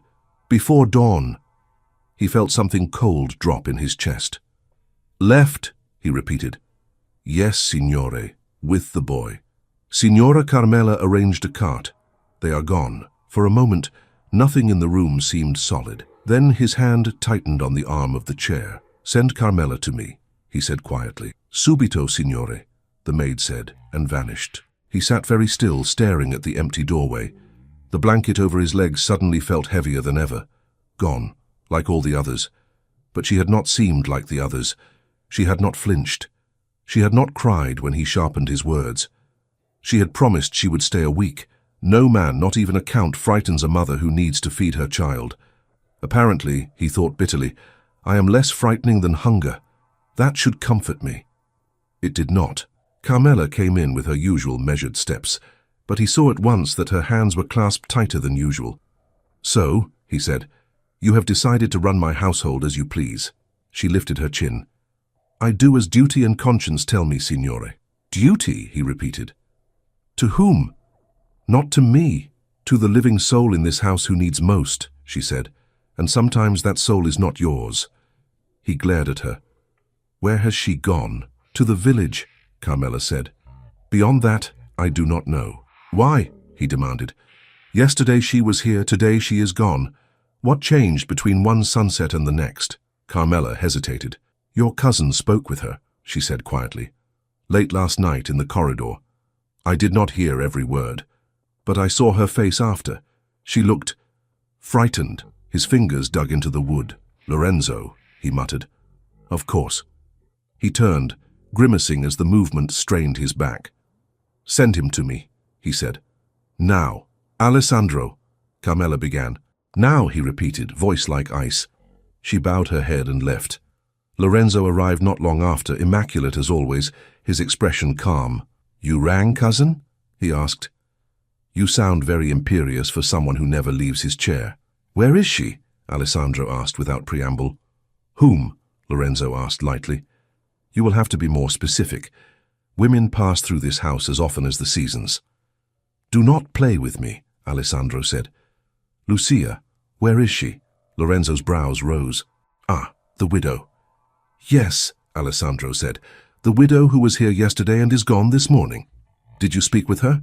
I may have exchanged a few words, Lorenzo said. Friendly advice. What kind of advice makes a woman flee before dawn? Alessandro demanded. The kind that reveals realities she would rather not face, Lorenzo replied. I told her what everyone else is too polite to say, that her presence here will damage her reputation more than it helps her purse, that the world does not look kindly on young widows in the rooms of unmarried men. You poured poison into her ear, Alessandro said. I gave her truth, Lorenzo said. You defended her at dinner, in front of guests and servants. Whatever your intentions, it painted a picture. They will talk. They already are. I do not care if they talk, Alessandro snapped. Let them gnaw on my name if they have nothing better to do. You do not care because you have nothing to lose, Lorenzo said, his voice still calm. She does. She has a child. If certain rumors reach certain offices, he let the sentence trail off. Alessandro's eyes sharpened. What have you done? He asked slowly. Nothing yet, Lorenzo said, and I hope I will not have to. That is why I advised her to leave, to protect herself. And, indirectly, you. You threatened to take her child, Alessandro said, voice low. You dare. I threaten nothing, Lorenzo answered, though his eyes did not waver. I simply describe how the world works. You may not have noticed, but it is not kind to poor women with no name, especially when men with titles decide they are troublesome. That man is you, not me, Alessandro snarled. Lorenzo's pleasant mask slipped for an instant. We are both part of this family, he said. Our decisions carry weight. Some of us take that weight seriously, and some of us break spines with it, Alessandro shot back. The air between them crackled. Tell me one thing, Alessandro said. When I lay broken after my accident, who decided which letters I received, which visits were allowed, which doctors I saw? Lorenzo straightened slightly. Mother managed those matters, he said.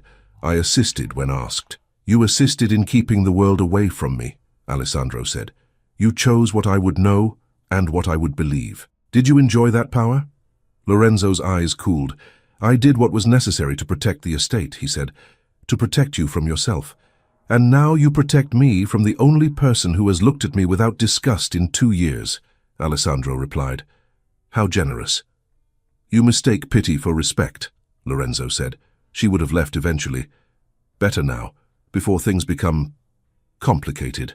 Alessandro's hands shook with fury. Get out, he said softly. Cousin, get out, Alessandro repeated louder. If I must see your face one more minute, I cannot trust my tongue. Lorenzo hesitated, then inclined his head and withdrew. When the door closed, Alessandro let his head fall back against the chair. The room seemed smaller, the ceiling lower, the walls closer. She was gone. He had known, deep down, that she would leave. Everyone did. They always did. Yet he had let something like hope creep near, like a stray dog at the edge of a yard. He should never have fed it. The hours that followed dragged like wounded limbs. He refused breakfast, refused lunch, refused to look at the window. The exercises lay forgotten. There was no reading that afternoon.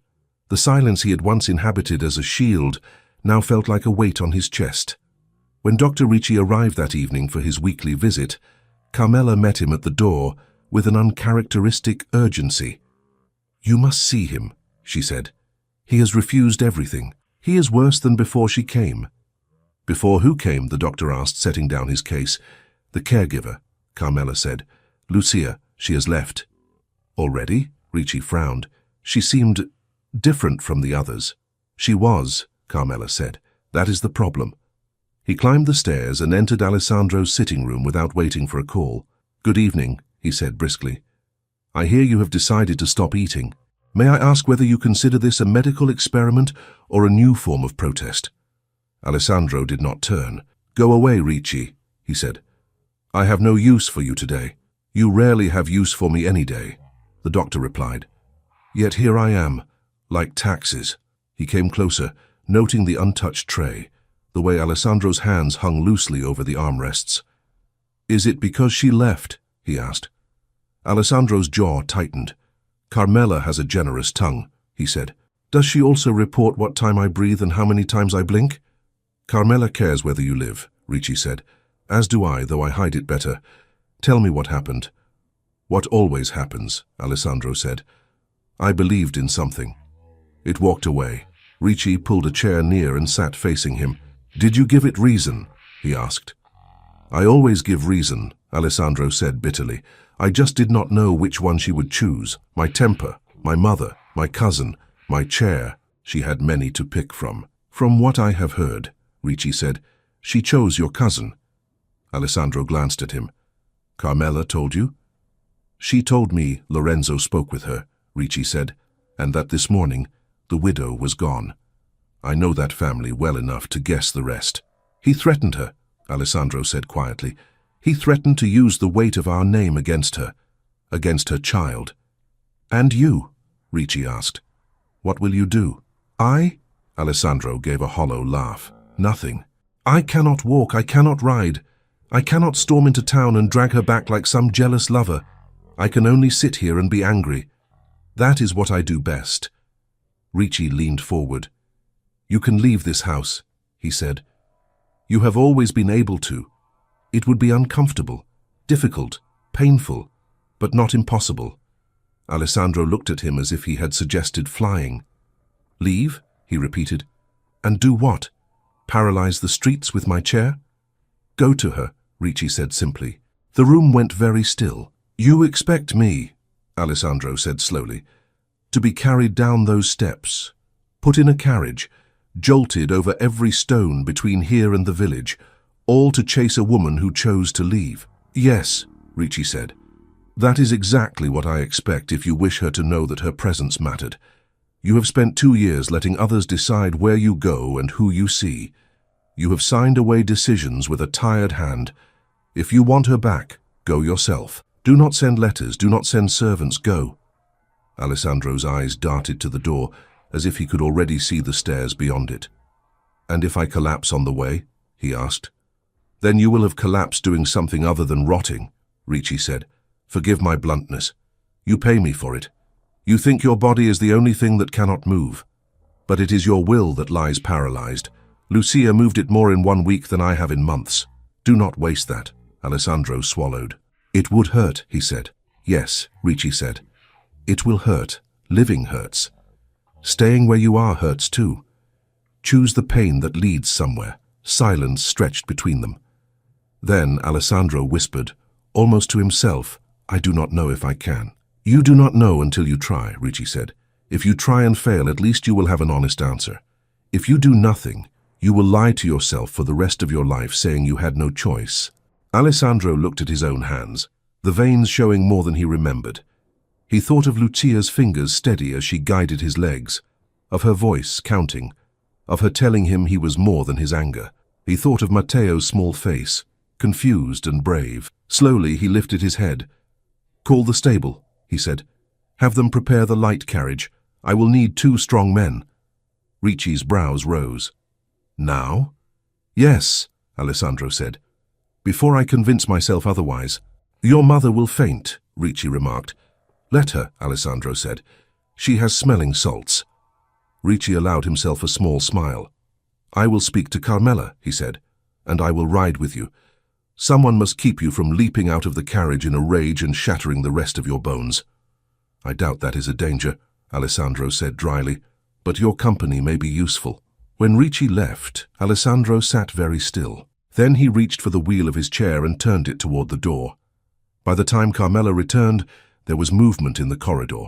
Footsteps, voices, the creaking of harness leather. "You are really going," she said, as if she scarcely believed it. "Yes," he replied. "You will help me down the stairs." "It will be difficult," she warned. "I am aware," he said. "You have told me that about everything worth doing." 2 footmen came, strong and nervous. Under Ricci's instructions, they lifted the chair with Alessandro in it, 1 man at the back, 1 at the front. Carmela walked alongside, murmuring directions. The first step was agony. So was the second. Pain flared through his back. Sweat broke on his forehead. He bit down on any sound that might escape. "Breathe," Ricci said quietly. "In, out. If you faint, it will take twice as long." "I am not going to faint," Alessandro ground out. By the time they reached the entry hall, he felt as if he had crossed a mountain. The sight of the open door, the strip of daylight beyond, seemed unreal. His mother appeared at the top of the main staircase, pale and incredulous. "What is this?" the Contessa cried. "Alessandro, what are you doing?" "Going out," he said. "It is what men sometimes do, I have heard." "You cannot," she said, descending a few steps. "It is dangerous. The roads are rough. The air is the same air that enters my window," he said. "I will endure it." "And where are you going?" she demanded. "To the village," he said, "to find the woman your nephew frightened away." Her face tightened. "This is madness," she said. "You will exhaust yourself for what?" "A servant who ran at the first scare." "She did not run at the first scare," he said. "She stayed longer than many. She left because your nephew used the weight of our name as a threat." "I will not have my name used so." He lifted his chin. "If you have any affection for me, mother, stand aside." She stopped on the steps, breathing hard. "You will ruin yourself," she whispered. "I am already ruined," he said. "This is the first thing I have done in 2 years that feels like my own choice." She saw then that nothing she said would divert him. Slowly, she moved to the side of the staircase, gripping the railing as if it were the only solid thing left. The footman carried him out into the light. The carriage waited near the steps, a lighter model adapted with space for his chair. The coachman stood ready, eyes wide. They lifted Alessandro up again, guiding him into the carriage, securing the chair with straps. Ricci climbed in beside him. Carmela stood near the wheel, her hands trembling in her apron. "Bring them back safely," she told Ricci. "I will do my best," he said. "The stubbornness is his own." Alessandro looked at her. "If we return," he said quietly, "she may come with us, or she may not. But whatever happens, things will not go back to how they were. Prepare yourself." "I have been preparing for that since you were a child," Carmela said. "Go." The carriage jolted forward. The road to the village was rougher than Alessandro remembered. Every stone, every rut transmitted itself through the wheels into his spine. Yet beneath the pain was something else, an odd, fierce exhilaration. Fields passed, then clusters of houses. People on the roadside stopped to stare at the carriage with the strange passenger. "Let them look," Ricci said. "They would have looked sooner or later." At last, the church spire of the village rose ahead. The carriage rattled over cobblestones and into the small square. "Where would she go?" Ricci asked. "An inn," Alessandro said through clenched teeth. "Somewhere cheap, somewhere with a roof that did not leak too much." As if you have ever had to choose an inn for its roof, Ricci muttered. But he called to the coachman to stop near a modest boarding house facing the square. At that moment, the door of the house opened. Lucia stepped out, carrying the bundle of their clothes. Matteo followed, dragging the small trunk with both hands, his face flushed with effort. "Careful," she said. "Do not strain yourself. We will find someone to help us once we know where we are going." "Where are we going?" he asked. "As far as we must," she replied. "We will look for work in the next town, or the next. There is always somewhere." A murmur rose from the small group of villagers who had paused to see the carriage. Lucia looked up, puzzled, just as the coachman reined in the horse. The door of the carriage opened. Ricci climbed down and turned, offering his hand to steady the chair as the footman lowered it to the ground. Alessandro's wheels touched the cobblestones. The square seemed to hold its breath. Lucia stared, feeling as if the world had slipped sideways. "Signore Conte," she whispered. He looked tired, pale, but his eyes were clearer than she had ever seen them. He drew a breath, as if the air itself weighed something. "Lucia," he said, "you have a talent for leaving quietly." She tightened her hold on the bundle. "You should not be here," she said. "The journey must have hurt you. The roads—" "Do not tell me where I should or should not be," he said. "I hear that enough at home." She took a step toward him, then stopped. "How did you—" "I followed the only road you could take," he said. "It was not complicated. Painful, yes. Not complicated." Villagers watched from doorways and corners, whispering. The sight of the Count in the middle of the square in his chair, speaking to a poor widow, was more interesting than any market day. Lucia's cheeks warmed under their gaze. "People are staring," she murmured. "Let them," he said. "They have stared at me for less." He glanced at Matteo, who stood very still beside her, the trunk handle in his hand, eyes huge. "Hello again," Alessandro said to him, voice gentler than before. "I see you still disobey when your mother tells you to stay put." Matteo blinked, uncertain whether this was a joke or a scolding. "We are going away," he said. "We will not bother you." "You already bother me," Alessandro said. "You and your mother. You disturb my peace. You wake thoughts I had put to sleep. You make me remember I am still capable of wanting something." Lucia swallowed. "You came all this way to tell me I am a nuisance?" she asked, trying to keep her voice steady. "No," he said. "I came to tell you that I care for you, and that I cannot let you leave believing you were only a diversion in my house." Her breath caught. "Signore," she said quietly, "do not say things in front of all these people that you will regret." "If I regret anything," he said, "it will be not saying them sooner." He shifted his hands on the wheels as if bracing himself. "I have been many things," he said. "Proud, angry, cowardly. I let others decide what I would know, who I would see, where I would live. I wrapped myself in my own shame and called it dignity." His eyes held hers. "You came into my house with your rough hands and your small son," he said, "and you refused to be impressed by my anger. You did not flinch when I threw words like stones. You told me the truth when everyone else preferred comfort. You treated me as a man, not as a ruined statue in a quiet room." Lucia's throat ached. "I only did what I was hired to do," she whispered. "You did much more," he said. "You made me want to move, to breathe, to leave my prison. You gave me back the possibility of choice. No coin can pay for that." He took another breath, deeper this time. "I know why you left," he went on, "or enough to guess. My cousin uses fear the way others use fans and canes. He threatened you where you are softest. Your son." Lucia closed her eyes briefly. "I did not tell you," she said. "I did not want to drag you into it. You have enough battles." "You are one of my battles," he said. "Do not try to choose which ones I fight. It is my right to decide that." She opened her eyes again. Tears blurred the edges of the square. "If I stay," she said, "he will not stop. He will whisper. He will press his threats. He will go to offices with papers and stories. I cannot risk Matteo. I would sleep each night wondering whether someone would knock at the door to take him from me." "I cannot promise to silence every gossip," Alessandro said. "I am not a king, but I can promise you this. I will not allow my name to be used as a club against you. If he goes to offices, I will go to courts. If he spreads whispers, I will speak aloud. I am not without power, Lucia. I have simply let others wield it for too long. She shook her head. You cannot watch me every hour, she said. You cannot guard every door. No, he agreed. I cannot. But I can stand beside you. It is better than letting you stand alone. Her voice trembled. Why? She asked. Why would you do that? For a caregiver you have known only weeks? Because you are not only a caregiver to me, he said plainly.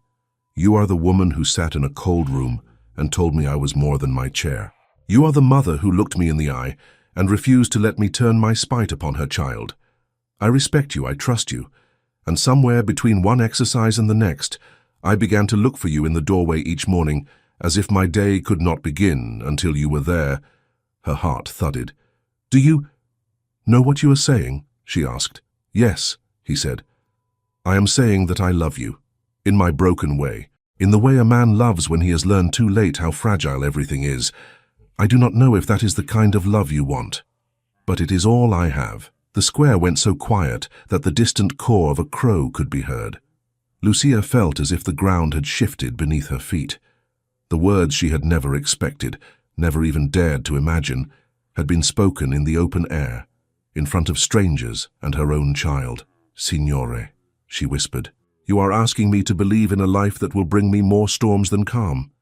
Yes, he said, I am.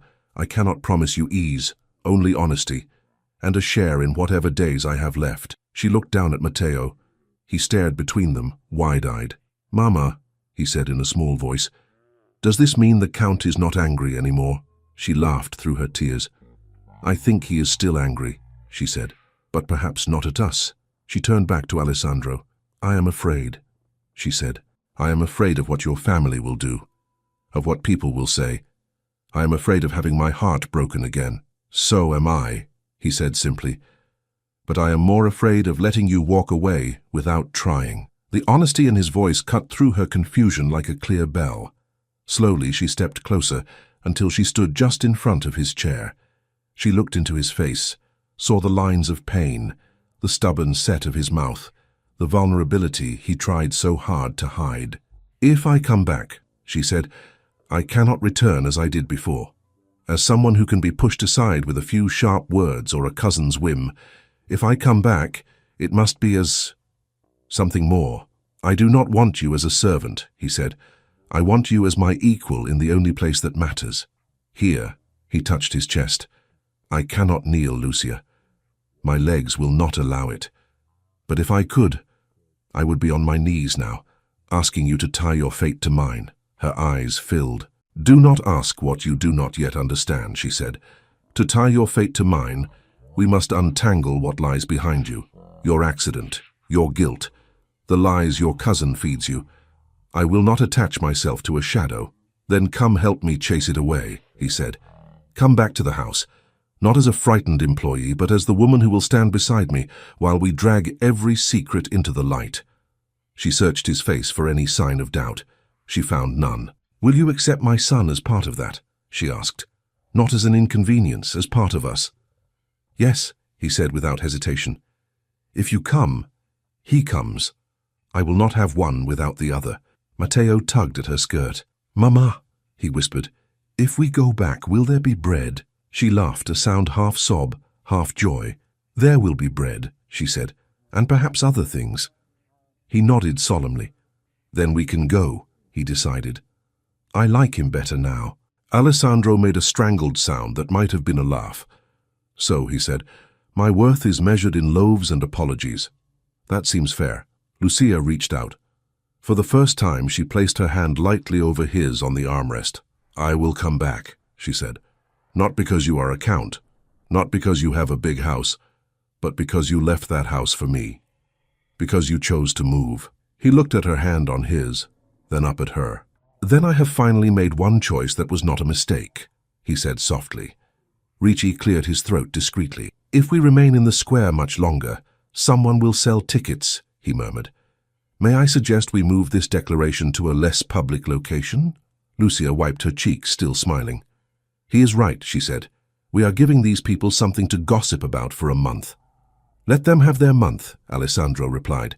We will have our years. She helped guide his chair back toward the carriage.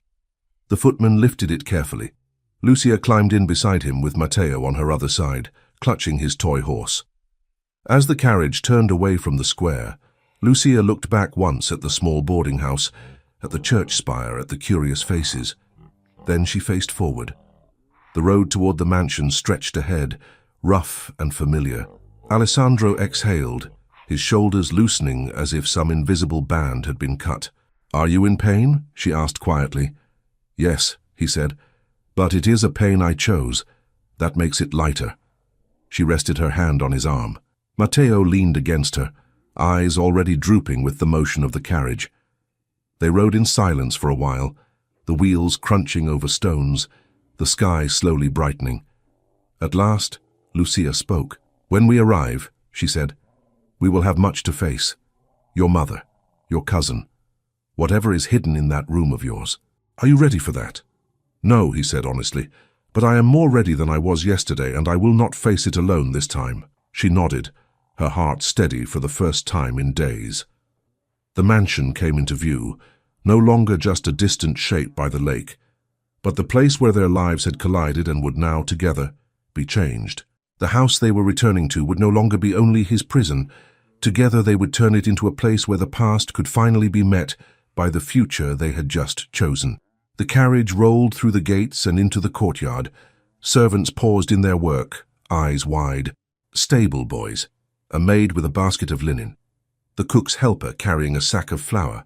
All of them stopped as they saw the Count's carriage return not empty, but with the master himself sitting upright at the door, a woman and a child at his side. Carmela came down the steps with her apron still on, wiping her hands.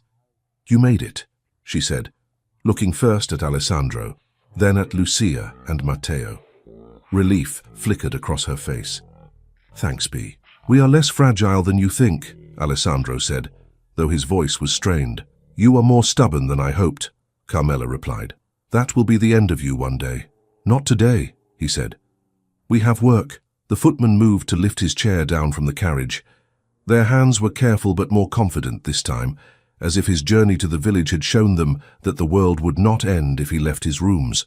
Lucia climbed down, then reached for Matteo, who hopped onto the ground and looked around with big eyes.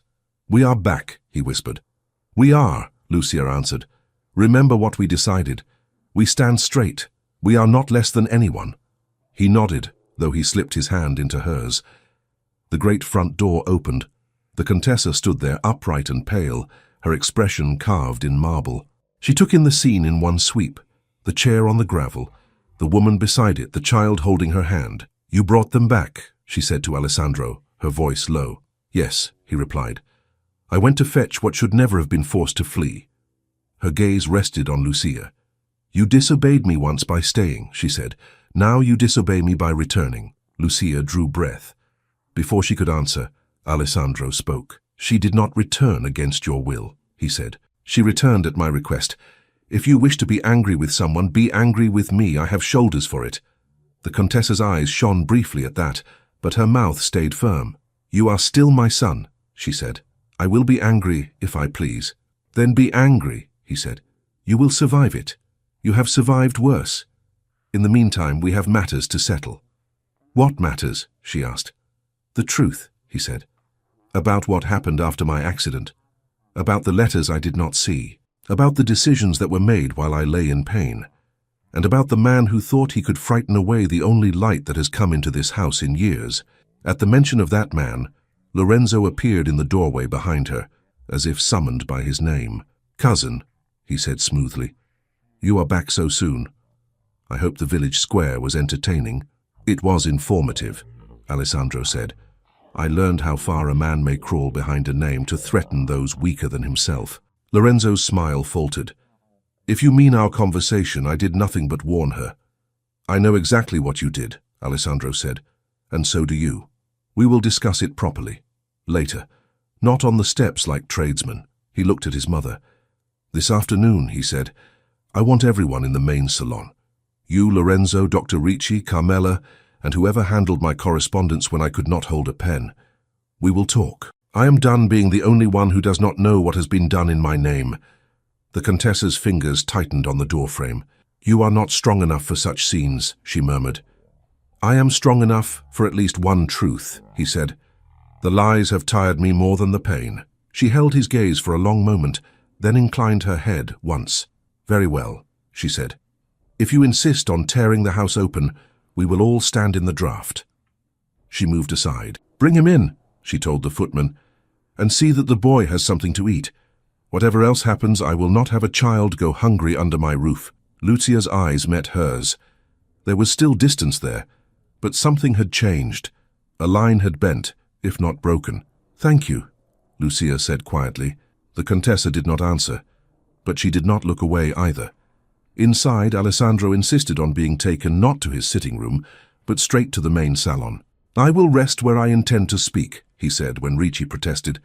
If I lie down now, I will not rise again today.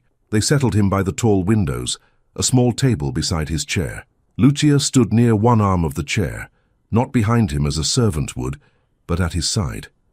Matteo sat on a low stool near her skirts, munching on a piece of bread Carmela had pressed into his hand. Will it be very bad? He asked in a small voice. It will be loud, Ricci said. Bad? That depends on whether people choose truth over comfort. I have heard enough comfort, Alessandro said. I am curious to hear what truth sounds like. The hours until the appointed time crawled. Lucia helped Alessandro drink, loosened the tension in his shoulders with careful hands, straightened his collar. He endured the fuss with less sarcasm than usual. You are very calm, she observed. I am not, he said. My stomach is in revolt. But it is too late to call the army back once the cannons are rolled into the square. Cannons? Matteo said, alarmed. A way of speaking, Lucia assured him. There will be no soldiers, only words. Oh, he said. Words are worse. She smoothed his hair. Sometimes, she agreed softly. At last, Carmela appeared at the door. They are ready, she said. The Contessa, Lorenzo, and Dr. Ricci. I have also brought Signor Bellini, the steward. You asked for the man who handled your papers. Good, Alessandro said. Let them come in. They entered one by one. The Contessa, tall and severe, but with shadows under her eyes. Lorenzo, perfectly composed, eyes cool. Dr. Ricci, already in the room, took a place slightly to the side, as if he intended to watch rather than lead. Signor Bellini, thin and anxious, clutched a folder to his chest. This resembles a trial, Lorenzo remarked lightly. Who is the judge? I am, Alessandro said. It is my life that has been tried in my absence. I think I may sit in judgment for an hour. You are being melodramatic, the Contessa said. I have earned the right, he replied. Sit, all of you. We will begin. They took chairs. Carmela remained near the wall, hands folded, eyes alert. Alessandro looked at Bellini first. How long have you been steward here? He asked. Since your grandfather's time, Signore Conte, Bellini said. More than 30 years. And after my accident, Alessandro said, who decided which letters reached me? Bellini glanced at the Contessa, then at Lorenzo. I did, Signore, he said, under the direction of your mother and your cousin. And what directions were those? Alessandro asked. The Contessa stiffened. We wish to spare you unnecessary distress, she said. You were gravely injured. You needed rest, not business. I do not mean business, Alessandro said, though we will come to that.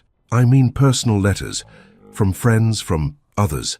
Bellini swallowed. We kept anything that might upset you, he said. Any letter that spoke of broken engagements, condolences, demands, gossip. And we showed you only what seemed useful. Useful to whom? Alessandro asked. To the family, Lorenzo said smoothly. We could not have you burdened with trivialities when your health was so precarious. You mean I could not contradict you if I did not know what was happening? Alessandro said. You could not manage the estate, Lorenzo replied. That was simple fact. You signed the necessary papers giving me authority. I did what had to be done. Under whose advice? Alessandro asked. The doctors? Some, Lorenzo said. Not Ricci, others, specialists. Ricci crossed his arms. Specialists whose names I never heard, he said, who apparently told you there was no hope, though they never examined the patient in my presence. Alessandro lifted his hand slightly. We are wandering into fog, he said. Let us bring something solid. He looked at Bellini again. In that folder you hold, he said, there are letters you kept. Letters addressed to me, is that so? Bellini swallowed again. Yes, signore. From whom? Alessandro asked. From several people, Bellini said. From old school friends, from business partners, and from Signorina Elena Villani. The name cut through the air like a knife. Lucia felt Alessandro's hand jerk under her own. She had seen that name once, faintly, on the back of the turned portrait's frame. Elena, Alessandro repeated slowly. I was told she did not write, that she washed her hands of me. Lorenzo shifted in his chair. She did not come, he said. That was enough. Did she write? Alessandro asked, not taking his eyes off Bellini. Yes, signore, Bellini whispered. Many times. The room seemed to tilt. Alessandro's voice stayed low, but it shook. How many? Bellini opened the folder with trembling fingers. The first was 2 weeks after your accident, he said. Then another, and another. There are 12 in all. Give them to me, Alessandro said. Lorenzo stood. This is absurd, he said. Old letters, old promises. None of it matters now. She married someone else. You know that. I know what you told me, Alessandro said. He held out his hand. Bellini stepped forward and placed the bundle of letters in it.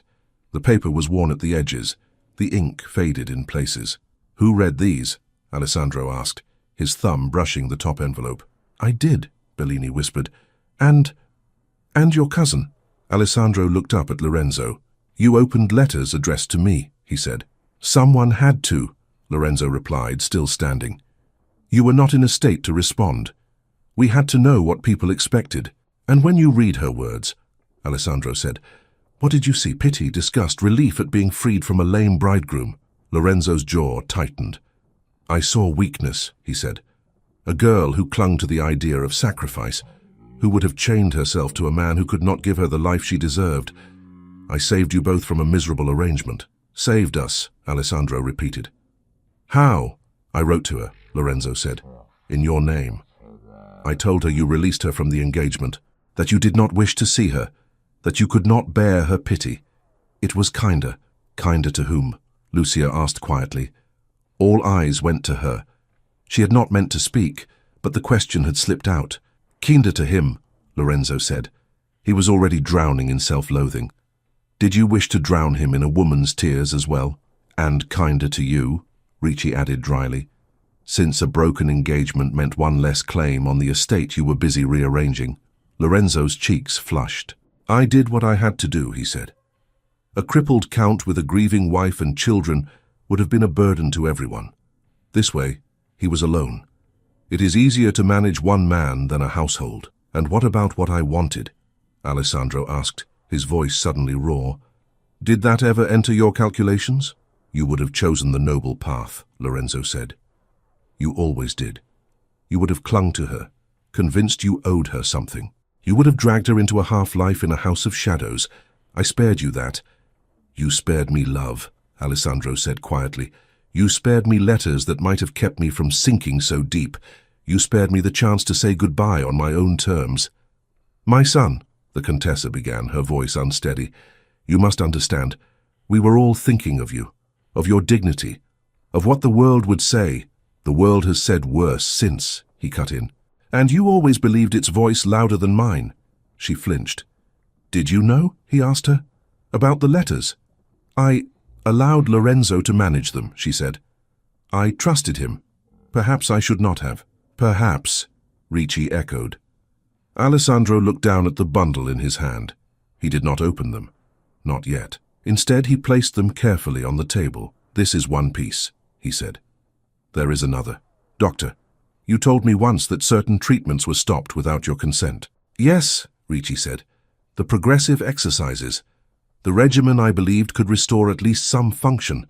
I was told the family had decided it was too painful for too little gain. Who told you that? Alessandro asked. Your cousin, Ricci answered. All eyes swung to Lorenzo again. I spoke for your mother, Lorenzo said. She was distraught. She could not bear to see you suffer. The doctors we consulted agreed it was pointless. Which doctors? Ricci pressed. The ones you paid to write opinions. I never saw them. I never spoke with them. They were respectable men, Lorenzo said. They wrote what they believed. They wrote what you suggested, Ricci said. Words again used as ropes. Alessandro's hands tightened on the armrests. So, he said slowly, you read letters meant for me. You answered them without my knowledge. You decided which treatments I would endure and which I would not. You took my voice and used it as your own. I did what was best, Lorenzo said. You gave me authority. You signed the papers. I signed them under the influence of opiates and despair, Alessandro said. That is not consent. That is surrender. Lorenzo spread his hands. What would you have had me do, he said. Abandon the estate? Let creditors tear it apart while you lay in bed, refusing to move? I would have had you tell me the truth, Alessandro answered. Show me the letters. Let me decide whether to write back. Present me with honest reports, not only those that supported your plans. Treat me as a man with a broken body, not a child with no mind. Silence fell. Lucia watched Alessandro, saw the tremor in his jaw, the effort it took him to keep his voice steady. Pride and pain mixed in his eyes. She stepped closer, her hand brushing his sleeve, a small anchor. He breathed. What is done, he said at last. I cannot go back and rewrite those years. Eleanor is married. My legs are still as they are. But I can decide what happens now. He looked at Lorenzo. You will no longer manage my affairs, he said. Effective immediately. Lorenzo's head snapped back. You cannot. I can, Alessandro said. And I do. Bellini, you will bring me every account, every contract, every document I signed in the last 2 years, one by one. I will review them. Where I see dishonesty or waste, I will correct it. If I need assistance, I will ask for it.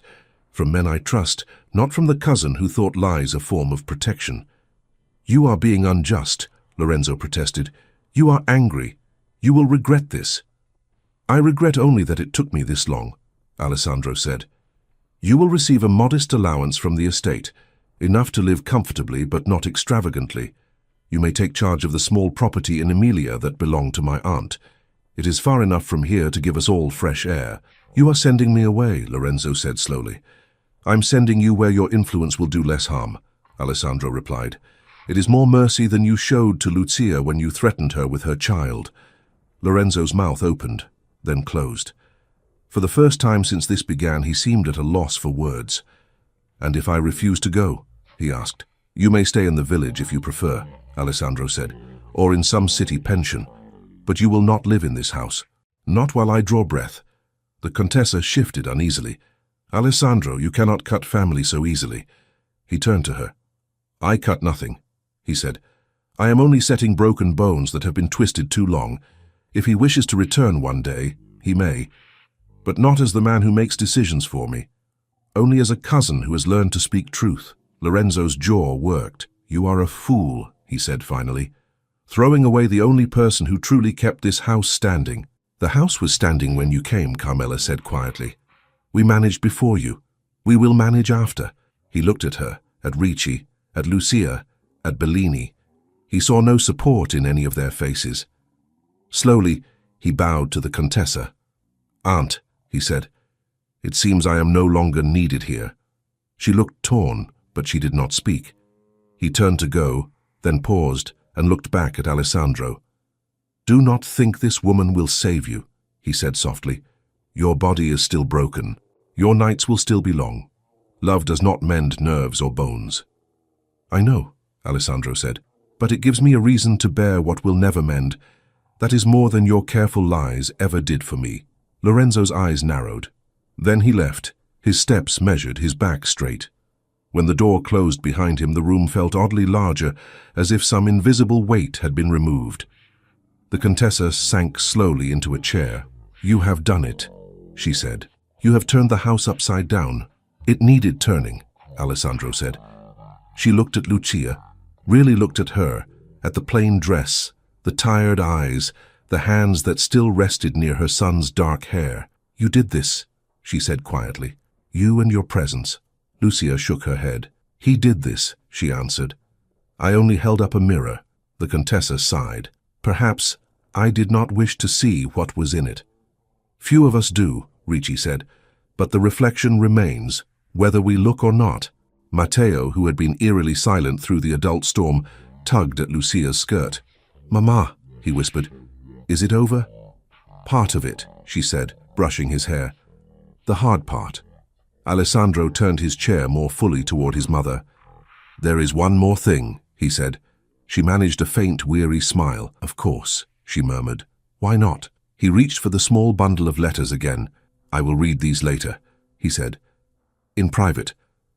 Elena belongs to a past that cannot change. But my future is here in this room, with you, with them."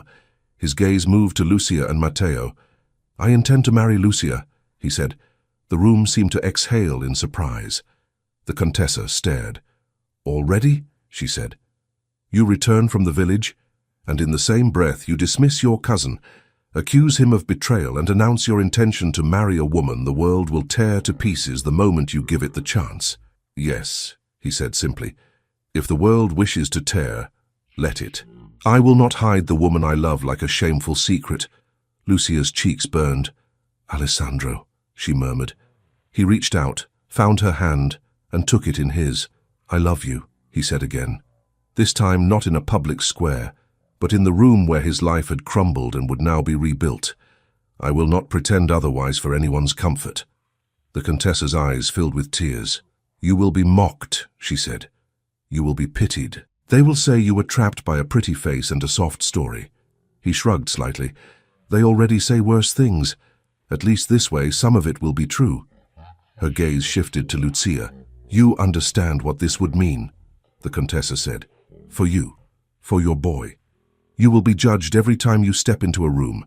Every kindness extended to you will be measured, weighed, debated." "I am judged already," Lucia said.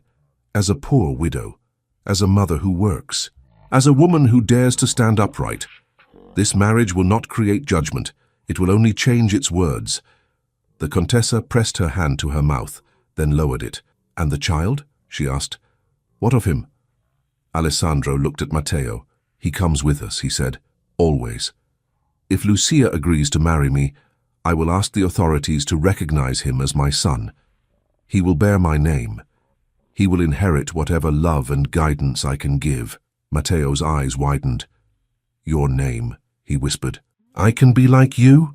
"You can be better than me," Alessandro said. "That is my hope." Tears spilled down the Contessa's cheeks. She rose slowly and came to stand before Lucia. "When I first saw you," she said, "I thought you a threat. To my son's dignity, to our family's name, to everything I spent my life guarding."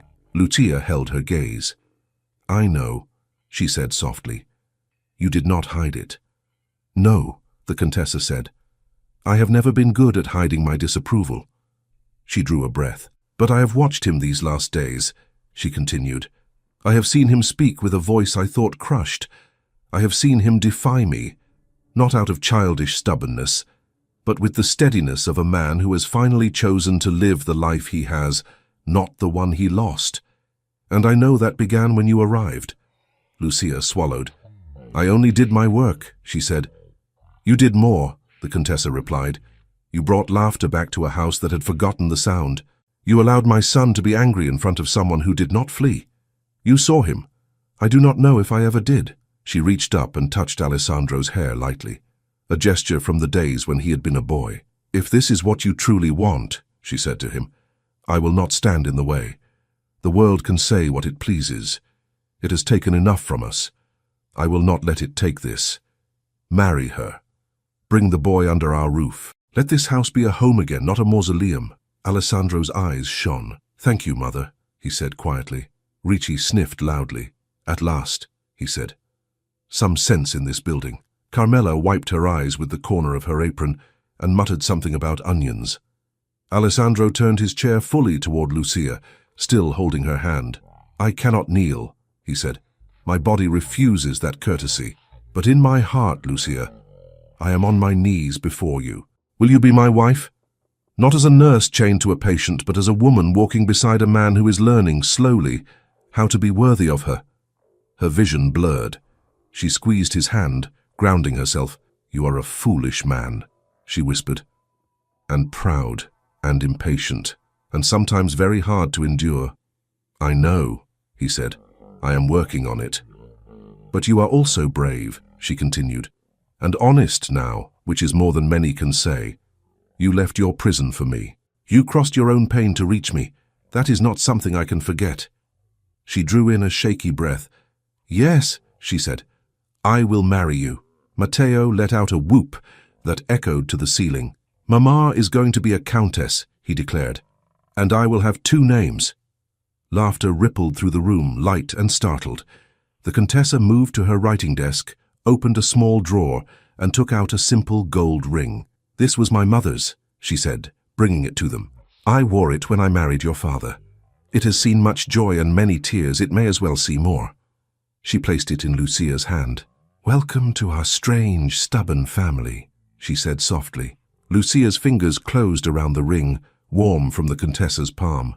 Thank you, she whispered. The weeks that followed were filled with preparations, not the grand, glittering preparations of a nobleman's alliance, but the quieter, practical tasks of shaping a life. Rooms were rearranged. A larger chamber was prepared for Lucia and Matteo near Alessandro's. A tutor was engaged to teach Matteo his letters properly, since a boy who may one day sign a count's name must know how to spell it, as Ricci said. Alessandro began his exercises again with renewed will. They were harder now, more focused. Ricci and a new physical therapist worked together, guiding his legs, encouraging small movements. There will be no miracles, Ricci warned him, but there may be progress. Do not despise small victories. I am learning, Alessandro replied. I married a woman who believes in them. You are not married yet, Ricci reminded him. Try not to scare her away before the ceremony. I have already tried and failed, Alessandro said. She is more resilient than I am. The morning of the wedding dawned clear. Lucia dressed in a gown that had been altered from one of the Contessa's simpler dresses. It was not grand, but it was clean, well-fitted, and hers. Carmela helped fasten the buttons, humming under her breath. You look like yourself, Carmela said. That is more important than looking like a painting. I feel like myself, Lucia replied. Only lighter. Matteo, in a small dark suit with a stiff collar, fidgeted in the corner.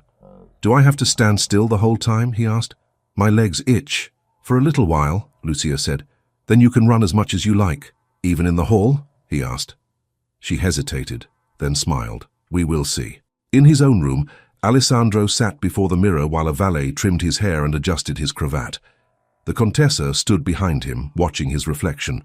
You look almost as you did before, she said, a touch of wonder in her voice. No, he said. I am not that man anymore. He was careless. I know better now. She rested her hand on his shoulder. Perhaps, she said, but I am glad to see a piece of him in your eyes. When it was time, the small household gathered in the chapel that opened toward the lake. Sunlight fell through the simple windows onto the worn floor. Lucia walked down the aisle with Matteo holding her hand. There were no crowds, no music beyond a few halting notes from the old organist, but she felt as if the whole world were watching. At the front, Alessandro waited in his chair, hands folded, eyes fixed on her. When she reached him, he drew a breath. I had many rehearsed words, he said under his breath. I have forgotten them all. Then speak the simple ones, she whispered back. Those are usually the truest. The ceremony was brief. The priest spoke of vows and patience, of bearing one another's burdens, of love that is a decision as much as a feeling.